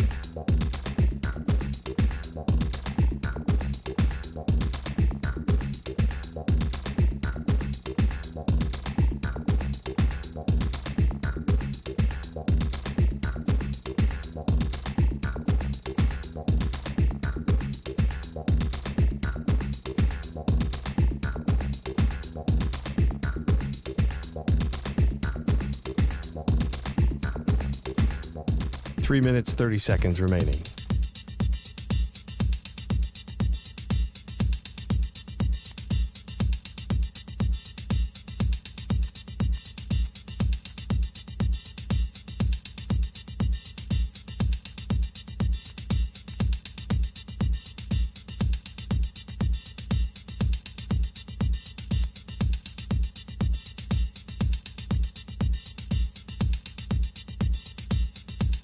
Three minutes remaining.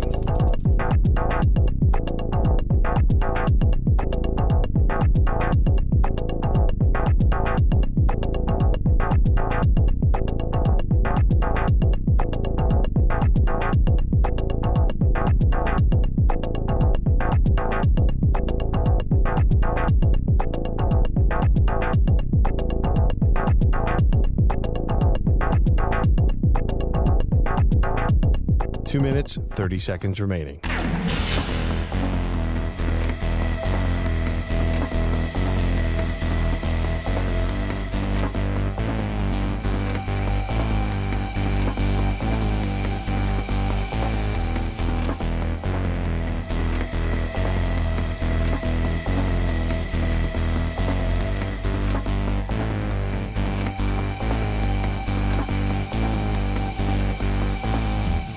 Two minutes remaining.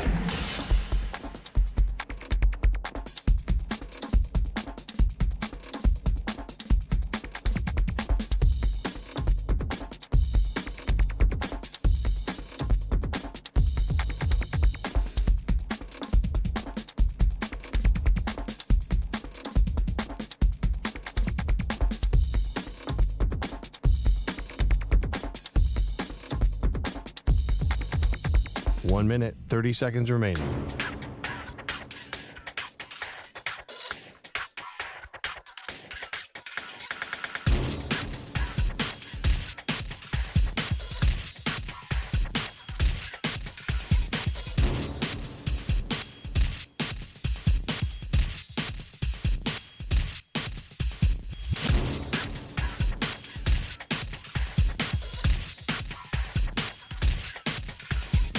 1 minute remaining.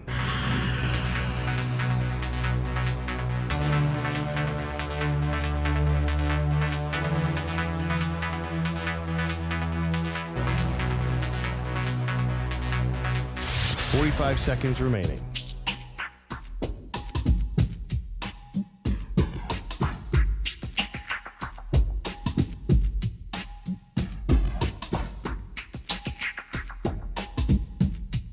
Thirty seconds remaining.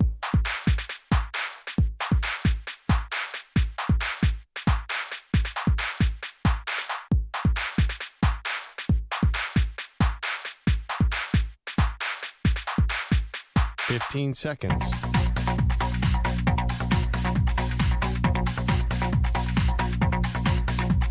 Break ends in 5 seconds.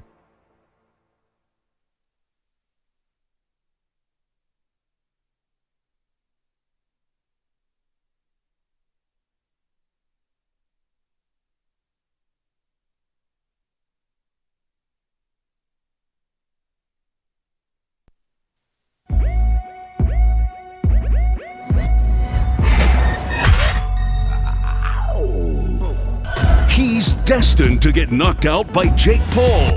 She's destined to film it. They are Maggie and Perloff on CBS Sports Radio. The brackets are out and UConn begins its title defense. Hey, welcome to the show. Maggie Gray, Andrew Perloff. And Perloff, the committee did not do UConn a lot of favors. They get into the East region, which has other conference champions like Iowa State, like Illinois, like Duquesne.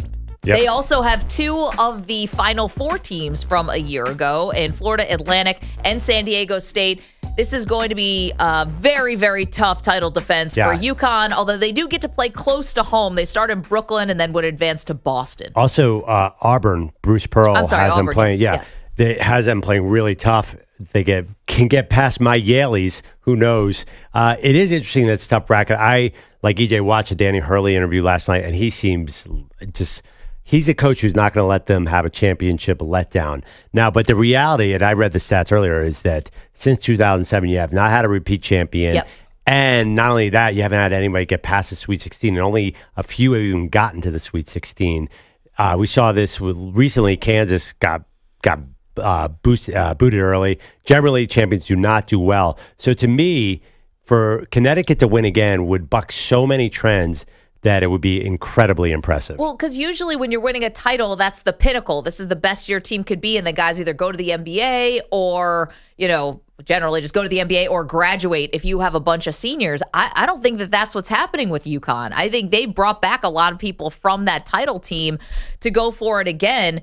There's another question here, which is, let's just say that UConn does win the title and they do become the first back-to-back champs since the Florida Gators.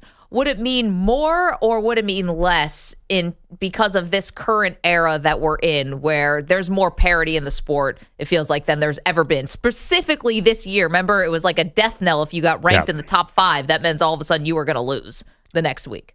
Yeah, and to me that means more, that they've been able to break through this era of parity. It's an incredible achievement. Like the team that you mentioned, by the way, Baylor won 2 years ago. They came back. They brought a really good team back and were upset. Kansas brought a really, really good team back. They were number 1 seed and they got upset. So it's not impossible. I think for UConn to do this, and that's why I think it feels impossible. There's just too much parity in college basketball. If they could break through that parity, to me, it's more impressive than, say, Duke winning back-to-back in the 90s. See, I think it's a little, I don't say less impressive. It's still very impressive. But let's just say UConn wins again and they become back-to-back champs. Because there's so much parity now in the sport, it's not as top-heavy. That means that you essentially, to get to the title, you're beating a lot of very good but not great teams. But why hasn't it worked then? I mean, you're telling me that nobody's brought back enough players to win back-to-back? No, I'm saying now in the era of parity, I think you're playing against a lot of very good teams, not great teams. Before, when you had guys who were staying for a lot of years, I know Armando Bacot's still at UNC, but you know what I'm saying? You had guys who were together, even a starting 5 could be together for several years in a row. You're not having that because of NIL. Yeah. It's much, the talent is spread out a lot more. You have guys who aren't even going to college. That's obviously a lot different too. but it's not top heavy. The sport is anything but top heavy. Right. So to make it through, yeah, you have more good teams, but where are the truly elite teams that you would be running into? Right, but my argument is that that's been true the last 5 years, and yet none of these champions have been able to do it back to back. A lot of them are in kind of similar situations to UConn, where they brought back similar teams, same coaches, and something happens because UConn last year thumped everybody. I thought last year was a bit. Here's the other thing. I think there are going to be more blue bloods in the Final Four. You're not going to have Miami, Florida Atlantic, and San Diego State every year. There could be Kentucky, Arizona, North Carolina. If UConn can beat teams like that, I think history is going to show this is an incredible feat. I think it'll be celebrated big time. Who's the truly great team right now outside Well, of UConn? UConn. Okay, the other number one seeds. Are you telling me is North Carolina a great team? No, they're very no. good. Houston, Yeah. I don't think so. And Purdue, we've already talked about. I don't even think they're making it to the Sweet 16.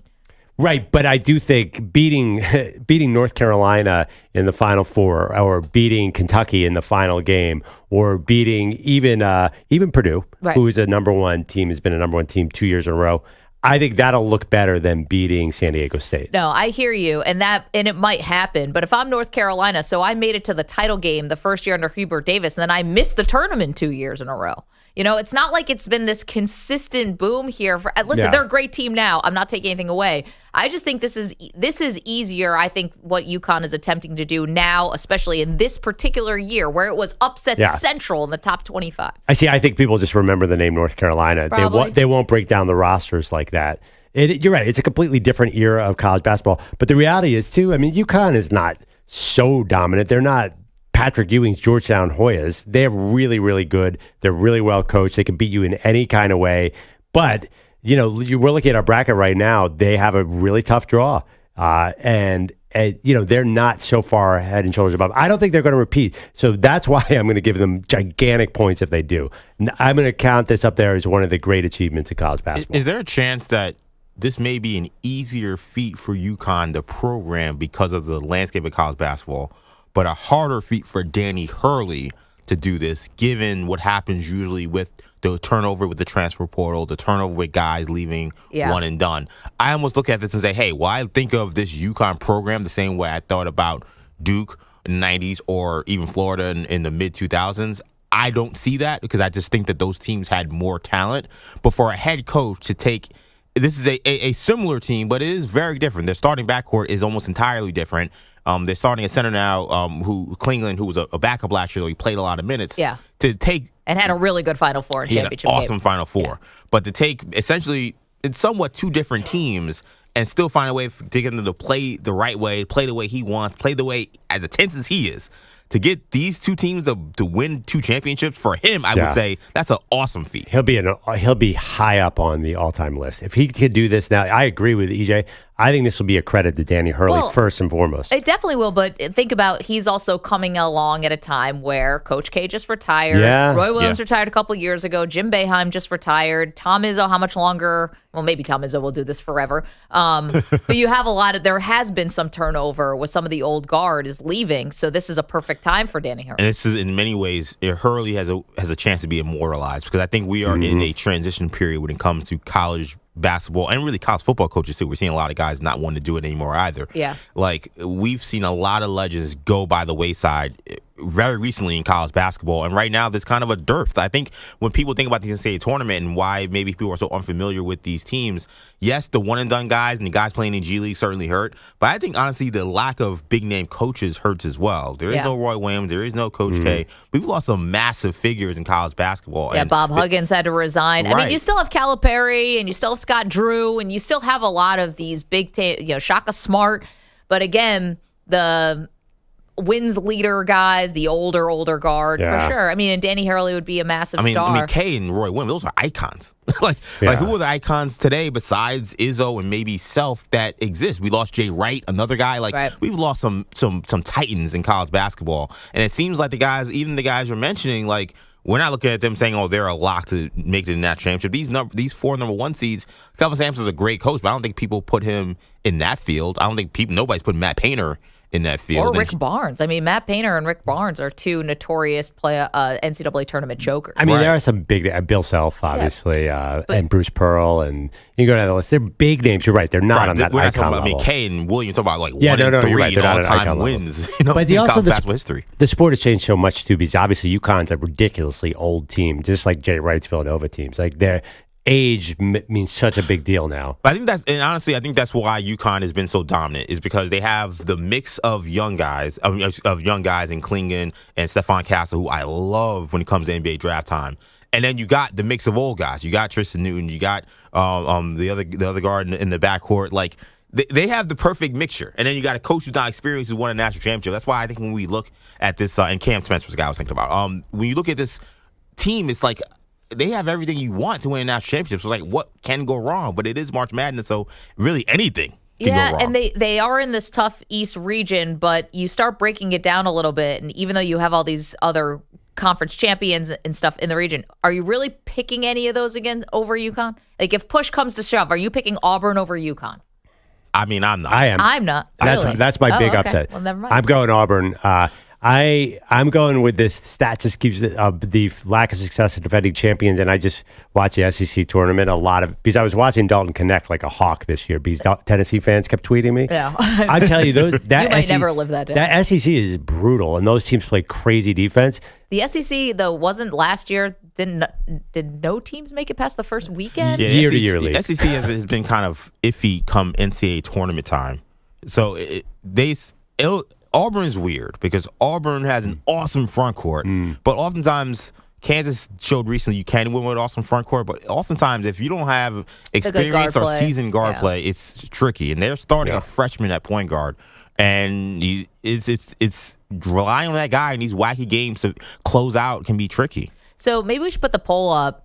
In this era of whatever you want to call this, parity in men's college basketball, would it be more impressive or less impressive if UConn were to repeat? This is something also, Perloff, this is an old cut from you and me. You and I do not agree about whether UConn's a blue blood. Yeah, I think they are. I'm not as sold on UConn Blue It. By the way, but if they won back-to-back titles, do they finally get a boost for you? That's a good argument. But Florida won back-to-back titles, and nobody has them as a blue blood in basketball. I know, but UConn's won all these other titles too.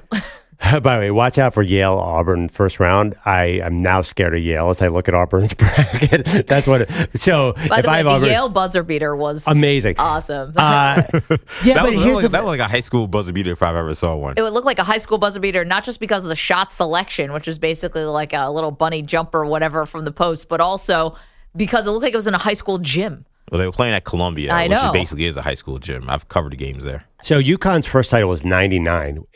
When I think blue blood, I think Kansas, Kentucky, North Carolina, and Duke, whose first Final Four was in the 80s too. I understand that. But I just don't think Connecticut has blue blood history. To me, is 60 years, not 30. That's my argument. And also, too, like those schools all, I don't know, there's something different about Duke and North Carolina and Connecticut. See, I think Connecticut gets it because also on the women's side bumps them up because they are one of the premier. They are one of like 4 or 5 premier programs on the women's side. I think it just shows the investment that's made into basketball. Like it's a basketball school. I guess so, but that seems kind of thin to me. I mean, when I think of historical basketball programs, it's clearly. And by the way, when did the women's dominance start? That's in the 90s. Fairly recent too. Yeah, 90s. So blue blood, it's the definition has to go back longer. But I mean, Duke started essentially in the 90s. Their first Final Four runs. No, I mean like they got in the 80s. They were starting to become they were getting really good in the 80s. Yeah. Not the 60s. Championships were the 70s. in the 90s. Well, Gene Banks went there. At least they go back. Like their program was in the ACC. I just think they're different. Duke is, by the way, thinner blue blood. North Carolina is a real blue blood. Well, and Kentucky is a real blue blood. And UCLA. Yeah, for some reason, UConn just feels different. When I think blue blood, and I think college basketball, Tobacco Road, in my mind, and Kansas, and these are meccas of basketball where high school basketball also rules. Well, Indiana would probably. Yeah, Indiana. Yeah, who's more of a blue blood, Indiana or Connecticut? I think UConn. Look at the titles. But Indiana what has is Indiana done? famous for basketball. Right. So is UConn But now. no, I mean, there's no 85. Connecticut basketball high school players. I mean, No, they're not- probably good, but Indiana basketball is a religion. You're going back to 1937 and Hoosiers. If you're going back to if you're looking at the programs, UConn smokes Indiana for like the last 30 years. That's what I'm saying. This is why this has been an argument that Perloff and I have had both on the air and off the air for going on. Well, definitely 3 years. Who's a more but even elite before that. program right now? Of course, UConn. But who's more of a blue blood? And UCLA, too. But I UCLA think- hasn't done much, and still they're UCLA basketball. All these UCLA's been to some Final Fours of late. I mean, Indiana's last Final Four was like 01, and that was kind of a Cinderella run with Jared Jeffries. Like, UConn, to me, and you think about NBA players, too, a lot of guys that went to the NBA, been high draft picks. I think that factors in as well when I think of NBA, when I think of Blue Counter Bloods. argument. Jim Calhoun. I don't know. What do you have to He say won about 3 Jim Calhoun? titles. Yeah, I don't know. Oh, What does do he you get in think? trouble? They all get in trouble. You got in trouble, and also do they give there's love for Dean Smith out there in the world, and it's Calipari. I just think Jim Calhoun was not exactly. People love Calipari. No, but at least he's a huge name. But I'm just saying, Jim Calhoun to me does not scream blue blood. He's screamed Recruiting something completely violations. different. I mean, he everyone's wasn't got exactly them. a lovable figure either. He's Neither was sort of Jim a grump. Bob Knight was a lovable figure People love Bob Knight. I do Indiana. not. I'm saying Bob Knight's a pretty popular coach. You guys love the movie Blue Chips. What do you think that's based on? no, it's based on Bob Knight, but Bob Knight's a very popular figure in the extremely sport. polarizing. Extremely polarizing, but he's probably the one or two most famous coaches of our life. John Wood and Bob Knight. One will say famous, one will say infamous. I think you guys are underestimating how many people loved Bob Knight. No, it's not about that. But you're talking about how Jim Calhoun's tenure ended at UConn versus how Bobby Knight's tenure ended at Indiana. I know he went on to Texas Tech. Well, I understand what you guys are saying, but Bob Knight also coached the Olympic team. Bob Knight is the father of millions of coaching trees. Coaches worship Bob Knight. Oh, He's no, I famous. get it. He's incredibly influential. Jim Calhoun, not so much. Well, I mean, Jim Calhoun with the guys he sent to the NBA. No, he's not on the. He's not on the. He probably should be. That's why I think he's kind of underrated. I think his personality was a little grumpy. Yeah, Bob Knight. Bob Knight. No, but like crazy. Bob Knight literally Bob put Knight you. was fireworks. Jim Calhoun was just sort of grumpy. 855-212-4CBS. Again, we'll argue about this till the end of the time. Is UConn a blue blood? If they win the back-to-back Yeah. titles. Bob Knight went undefeated. There's a lot going on with Bob Knight. Jim Calhoun probably had to get close, though, right? With Jim Willie Calhoun was 34-2 in Yeah. '99 when Rip Hamilton and them won. I mean, it's still there's plenty of teams that have done that. I mean, 34-2. Plenty of teams that have done that. I mean, I don't know. Bob Knight was undefeated for an entire season. I mean, No, it's that's what I'm saying. crazy And that's achievement. very rare. I'm Yeah. saying, I don't know if people very rare. I think they're it, aren't they? Is it- No, UCLA. Yeah, UCLA's done it. Okay, well, they're the last team to They're do the it. last team to do it. Correct. 855-212-4CBS. I'm telling you, this one will never get resolved. This is Well, like if on the I big put out board a of poll- disagreements. If I put out a poll, who is more iconic, Bob Knight or Jim Nobody Calhoun? thinks that he's not more iconic. No. We're Yeah. just saying that if you're Is talking UConn about a blue blood? yeah, Yes UConn or a blue no? blood. You're saying the reason why you don't think so is because Calhoun isn't up to that standard. No, I think there's a lot of reasons. I think it's what the are the reasons? recency. I think it's the region. I think it's the coaching. But also, I got to put some respect on Northeast basketball. I mean, Why? New York and New Jersey, New York basketball, New York, is Philly, yeah, but I mean, That's- college basketball, it's not exactly a powerhouse. no, but the players who play there make huge impacts in college basketball. Everybody wants to recruit in this area. Yeah. It's true. What do you mean? Well, Pennsylvania, too. Is it Rip Yeah, Hamilton from Philadelphia, Doylestown, Pennsylvania? Yeah, I mean, and that's part of the reason why UConn has been so great is that they have recruited this area so well. Like, I know what you're saying in terms of, yes, Indiana basketball is the state, it's so important. Yeah. But you tell a New Yorker or a person from New Jersey and Philly that high school basketball isn't also high school is huge. Right, like but- it's a big part of it. And I think UConn's brand, part of what makes UConn brand so popular and so enticing for a lot of these kids is the opportunity to play at a quote unquote blue blood that is very close. Oof, and it is. The geography. That is not a pleasant place to go. I've actually never been to Stores. Oh, geez, Louise! It's out in the middle of nowhere in Connecticut. It's just it's very much isolated. 855-212-4CBS, 855-212-4227. You're welcome to weigh in on UConn. What would it mean if they did win back-to-back titles? Same thing for LSU on the women's side, by the way. They are a blue blood for women's college basketball. No doubt about that. Are they? Well, I guess Louisiana Tech was actually Yeah, more no, of the I mean, blue blood it's kind of program. more. It's funny. I feel like the head coach, she kind of built a blue blood in Baylor and then left and is now creating a blue blood in Yeah. LSU. I'm of the thinking that new blue bloods can be created. Like, I'm not even thinking that like the blue bloods we had 20 years ago are the only ones. Like, I think Villanova basketball is a blue blood. Now, they've had some rough years in the Kyle Neptune. I'm not sure how much longer that's going to stick. But I think the blue blood title can be given to you later and then also taken away. I think there's 2 tiers of blue blood, though. There's the Villanovas and the Indiana. I'm not, maybe in UConn. And then there's the old school ones. Yeah, I think so. But again, at what point do you lose your status? Like, and I know I'm jumping to another sport, but to me, Nebraska cannot be called a blue blood in football anymore.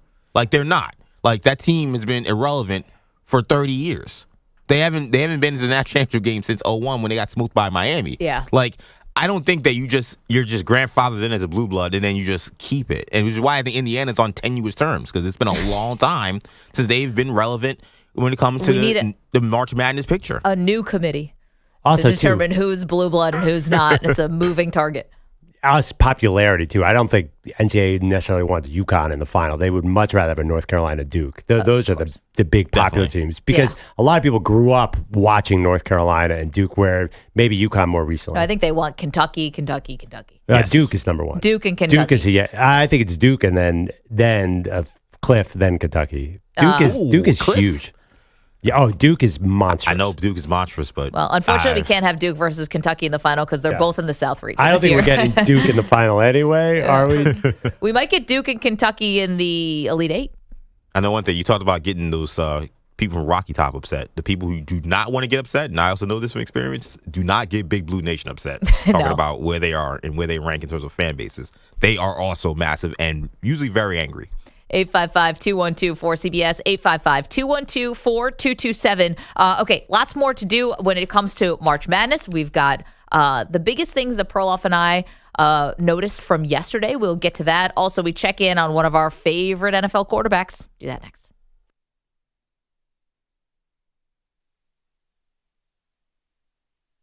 You're in a 5-minute break.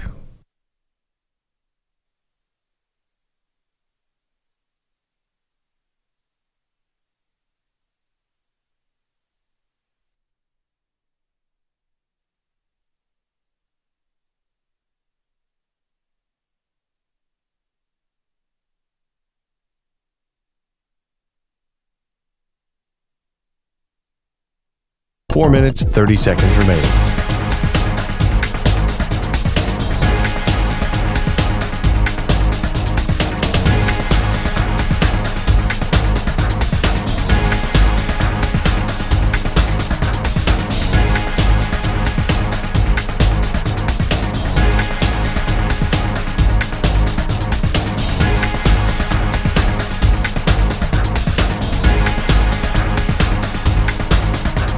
Four minutes remaining.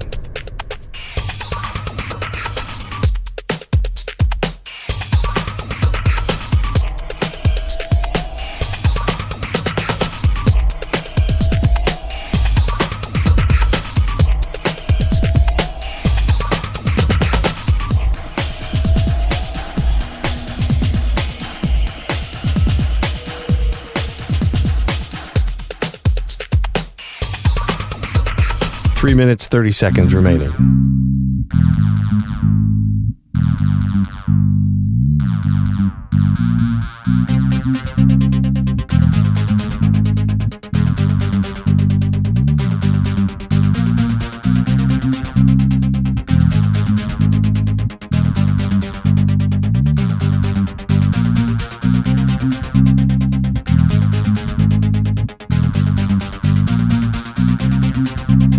Three minutes remaining.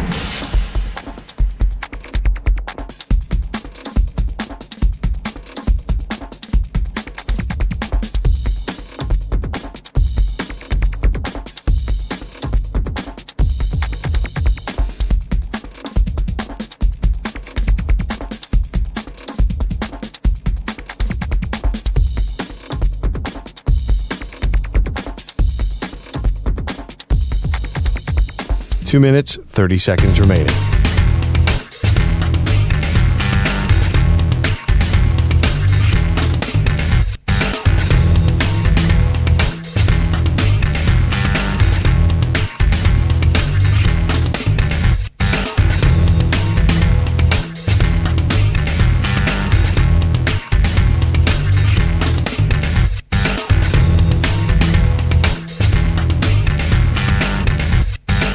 2 minutes remaining.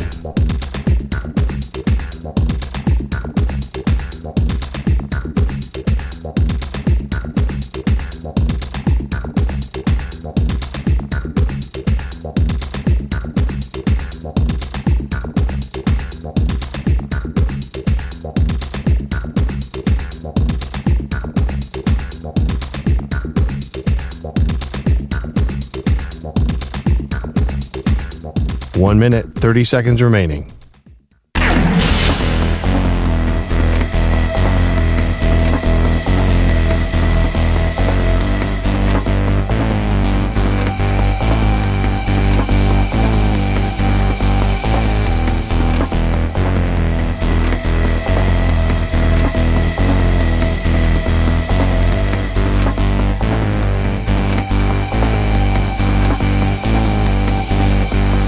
One minute remaining.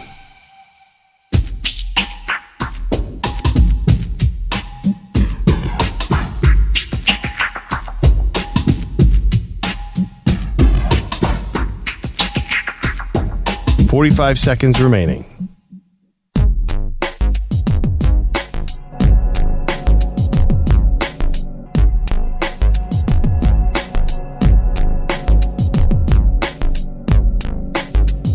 $30 seconds remaining.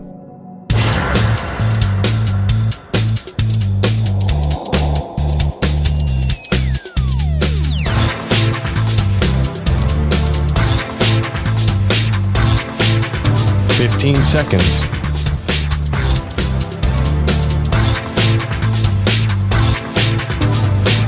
Break ends in 5 seconds.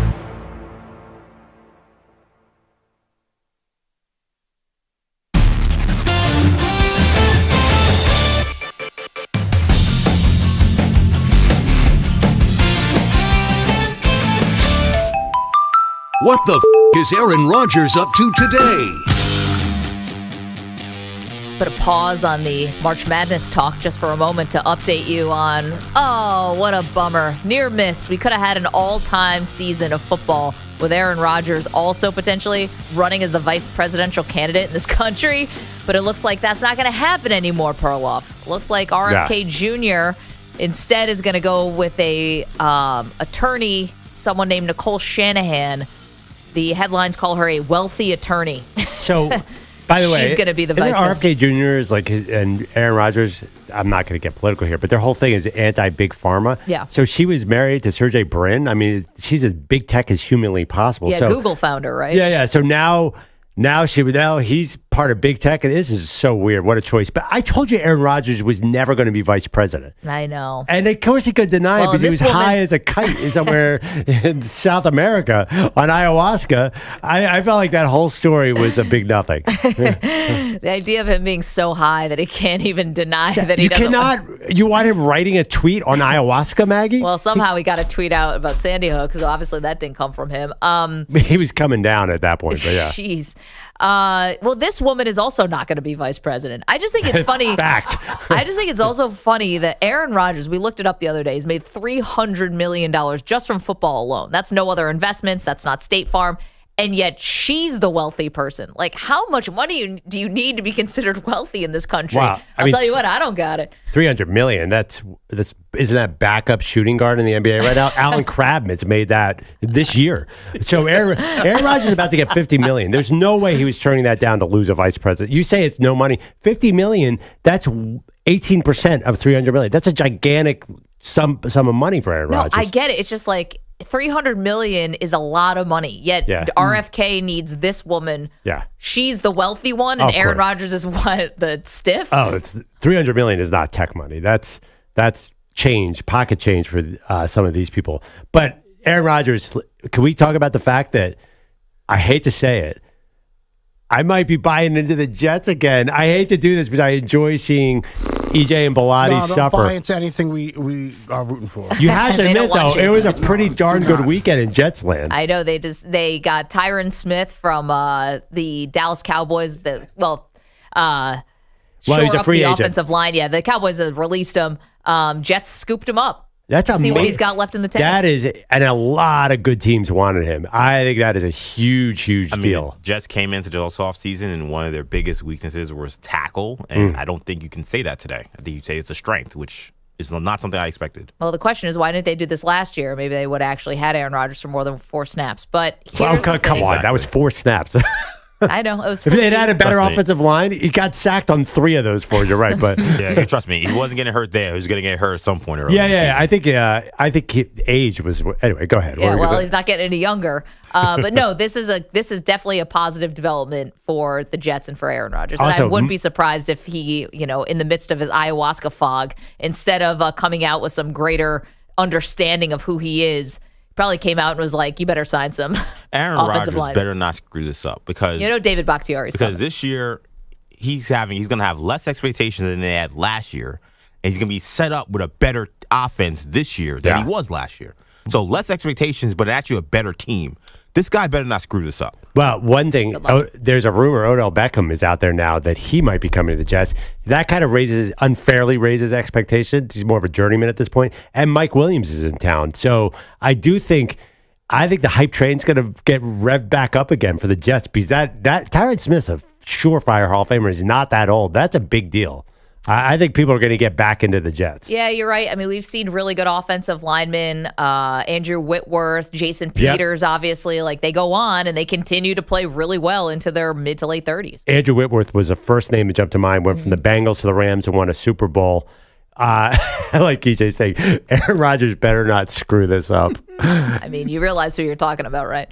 Meanwhile, that's the latest what's going on with Aaron Rodgers. Looks like he will not be in the running for VP. Andrew Bogish, I'm sorry if I stepped on that as one of your headlines. No, just, personally, that's a good one. That sigh of relief you might have heard late yesterday afternoon probably came from the AAC finale where UAB ended the Cinderella run of Temple. The Owls were 5-13 during conference play, but ended up 1 win away from the big dance. Now, we would normally love a story like that, but don't forget that Temple is somehow connected to serious gambling speculation. We did this story about 2 weeks ago. There's been some suspicious betting around their games. One watchdog group flagged a particular contest, telling casinos to be careful taking bets on it. We still don't know much about the story, who's involved, why it was happening, but imagine Temple's, they get in, and then we find out that people like within the program We're in the wrong here.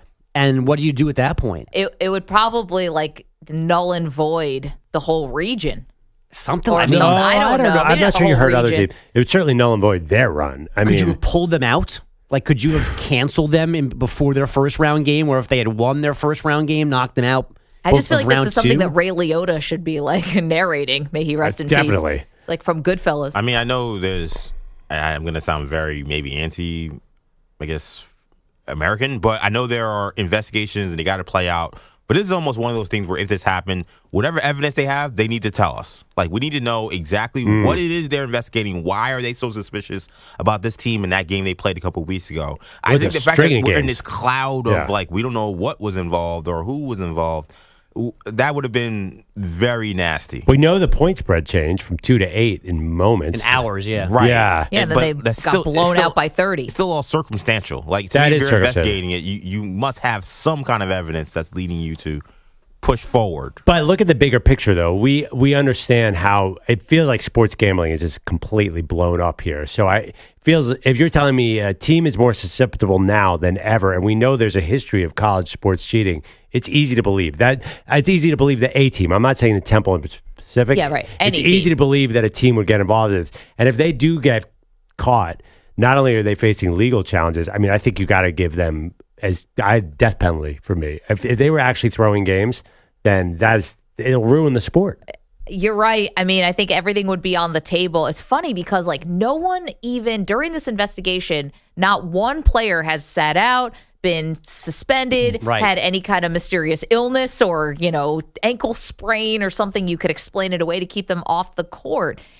And then the other part, I'm reading this article, how Temple, this is from CBSSports.com, how is Temple doing against the spread since the investigation started? 5-0. And would All it of be a sudden better? finding Yeah. this level of consistency that they had not previously had. Is that good or bad? Was winning proving that they were throwing the other games? I was wondering if they won that tournament, they would have gone into the tournament 17-19. Yeah. It would have been incredible. I watched that game because Bogus was texting me about it. I was so invested. And they're the laziest team I've ever seen. Like, they could barely get the ball past half court without turning the ball over. Bro, are they throwing this game? I actually thought, I was like, oh my God, because a guy would just be standing there and let someone steal it and walk away. They must have been exhausted. I think that was actually the reason. But they looked like hot garbage in this game. If they would have made the tournament, I think, and I know it's not technically a Power 5, but AAC is a pretty decent conference. They should have been a 16 seed. Yeah. They should have. Like, that's how, because I've also seen some Temple basketball. My brother went to Temple. That team was so awful this year, and maybe there's a reason why they were so awful. Yeah, I think they were trying to lose games. But they should have been, that would have been their best, I don't say punishment, but okay, if they're going to make the tournament, and we're going to have to sit around and pretend like this is a team that's not under investigation, all right, go play UConn. Yeah, right. Like, go out there and let's see you get smoked by them. I'm a lifelong Temple, Big Five. I love Temple. I'm I do super too. into Temple. I remember Mark Macon and you go back, Aaron McKee. There's so many great players. That's why I'm really disappointed. I hope this isn't true.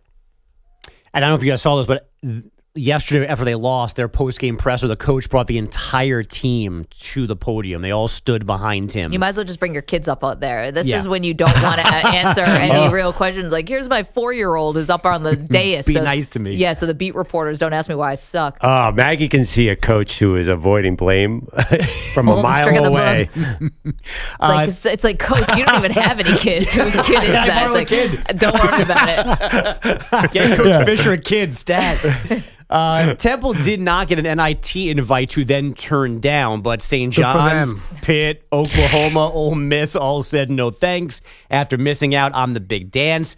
Tom Crean has EJ's back in this debate. If a guy doesn't want to play, go sit down. If a coach doesn't want to coach, go recruit. But there's got to be enough people to put 5, 6, 7 people on the floor and go play. Makes absolutely zero sense to me. The former coach got heated at current coaches on ESPN last night. And you know what? Maybe I would sign up for this. You want to give me like a ragamuffin St. John's team playing the NIT? Okay, fine. Like guys 9 through 14 and an assistant coach because Patino's pissed? That's good TV. I'll take that. You say a ragamuffin team? That used to be when our high school coach, when we were playing poorly, which was quite often, that's what he would call us. You look like a bunch of ragamuffins. Yeah. That's like one of my favorite, That's an old man line. Yeah, old man line. Yeah. It's funny. I feel like Tom Crean's the kind of guy that would call his team a bunch of ragamuffins. Yeah. I also think Tom Crean's a guy that would have put his middle fingers up at the NIT after getting screwed out of the NCAA like these teams just did. I don't think so. Tom Crean's a basketball. He's like a purist. Where's the NIT? What station is the NIT tournament on? It's on ESPN. Thank you. Oh, I see. Oh, come on. Crean's also doing games for Westwood One. Right. I mean,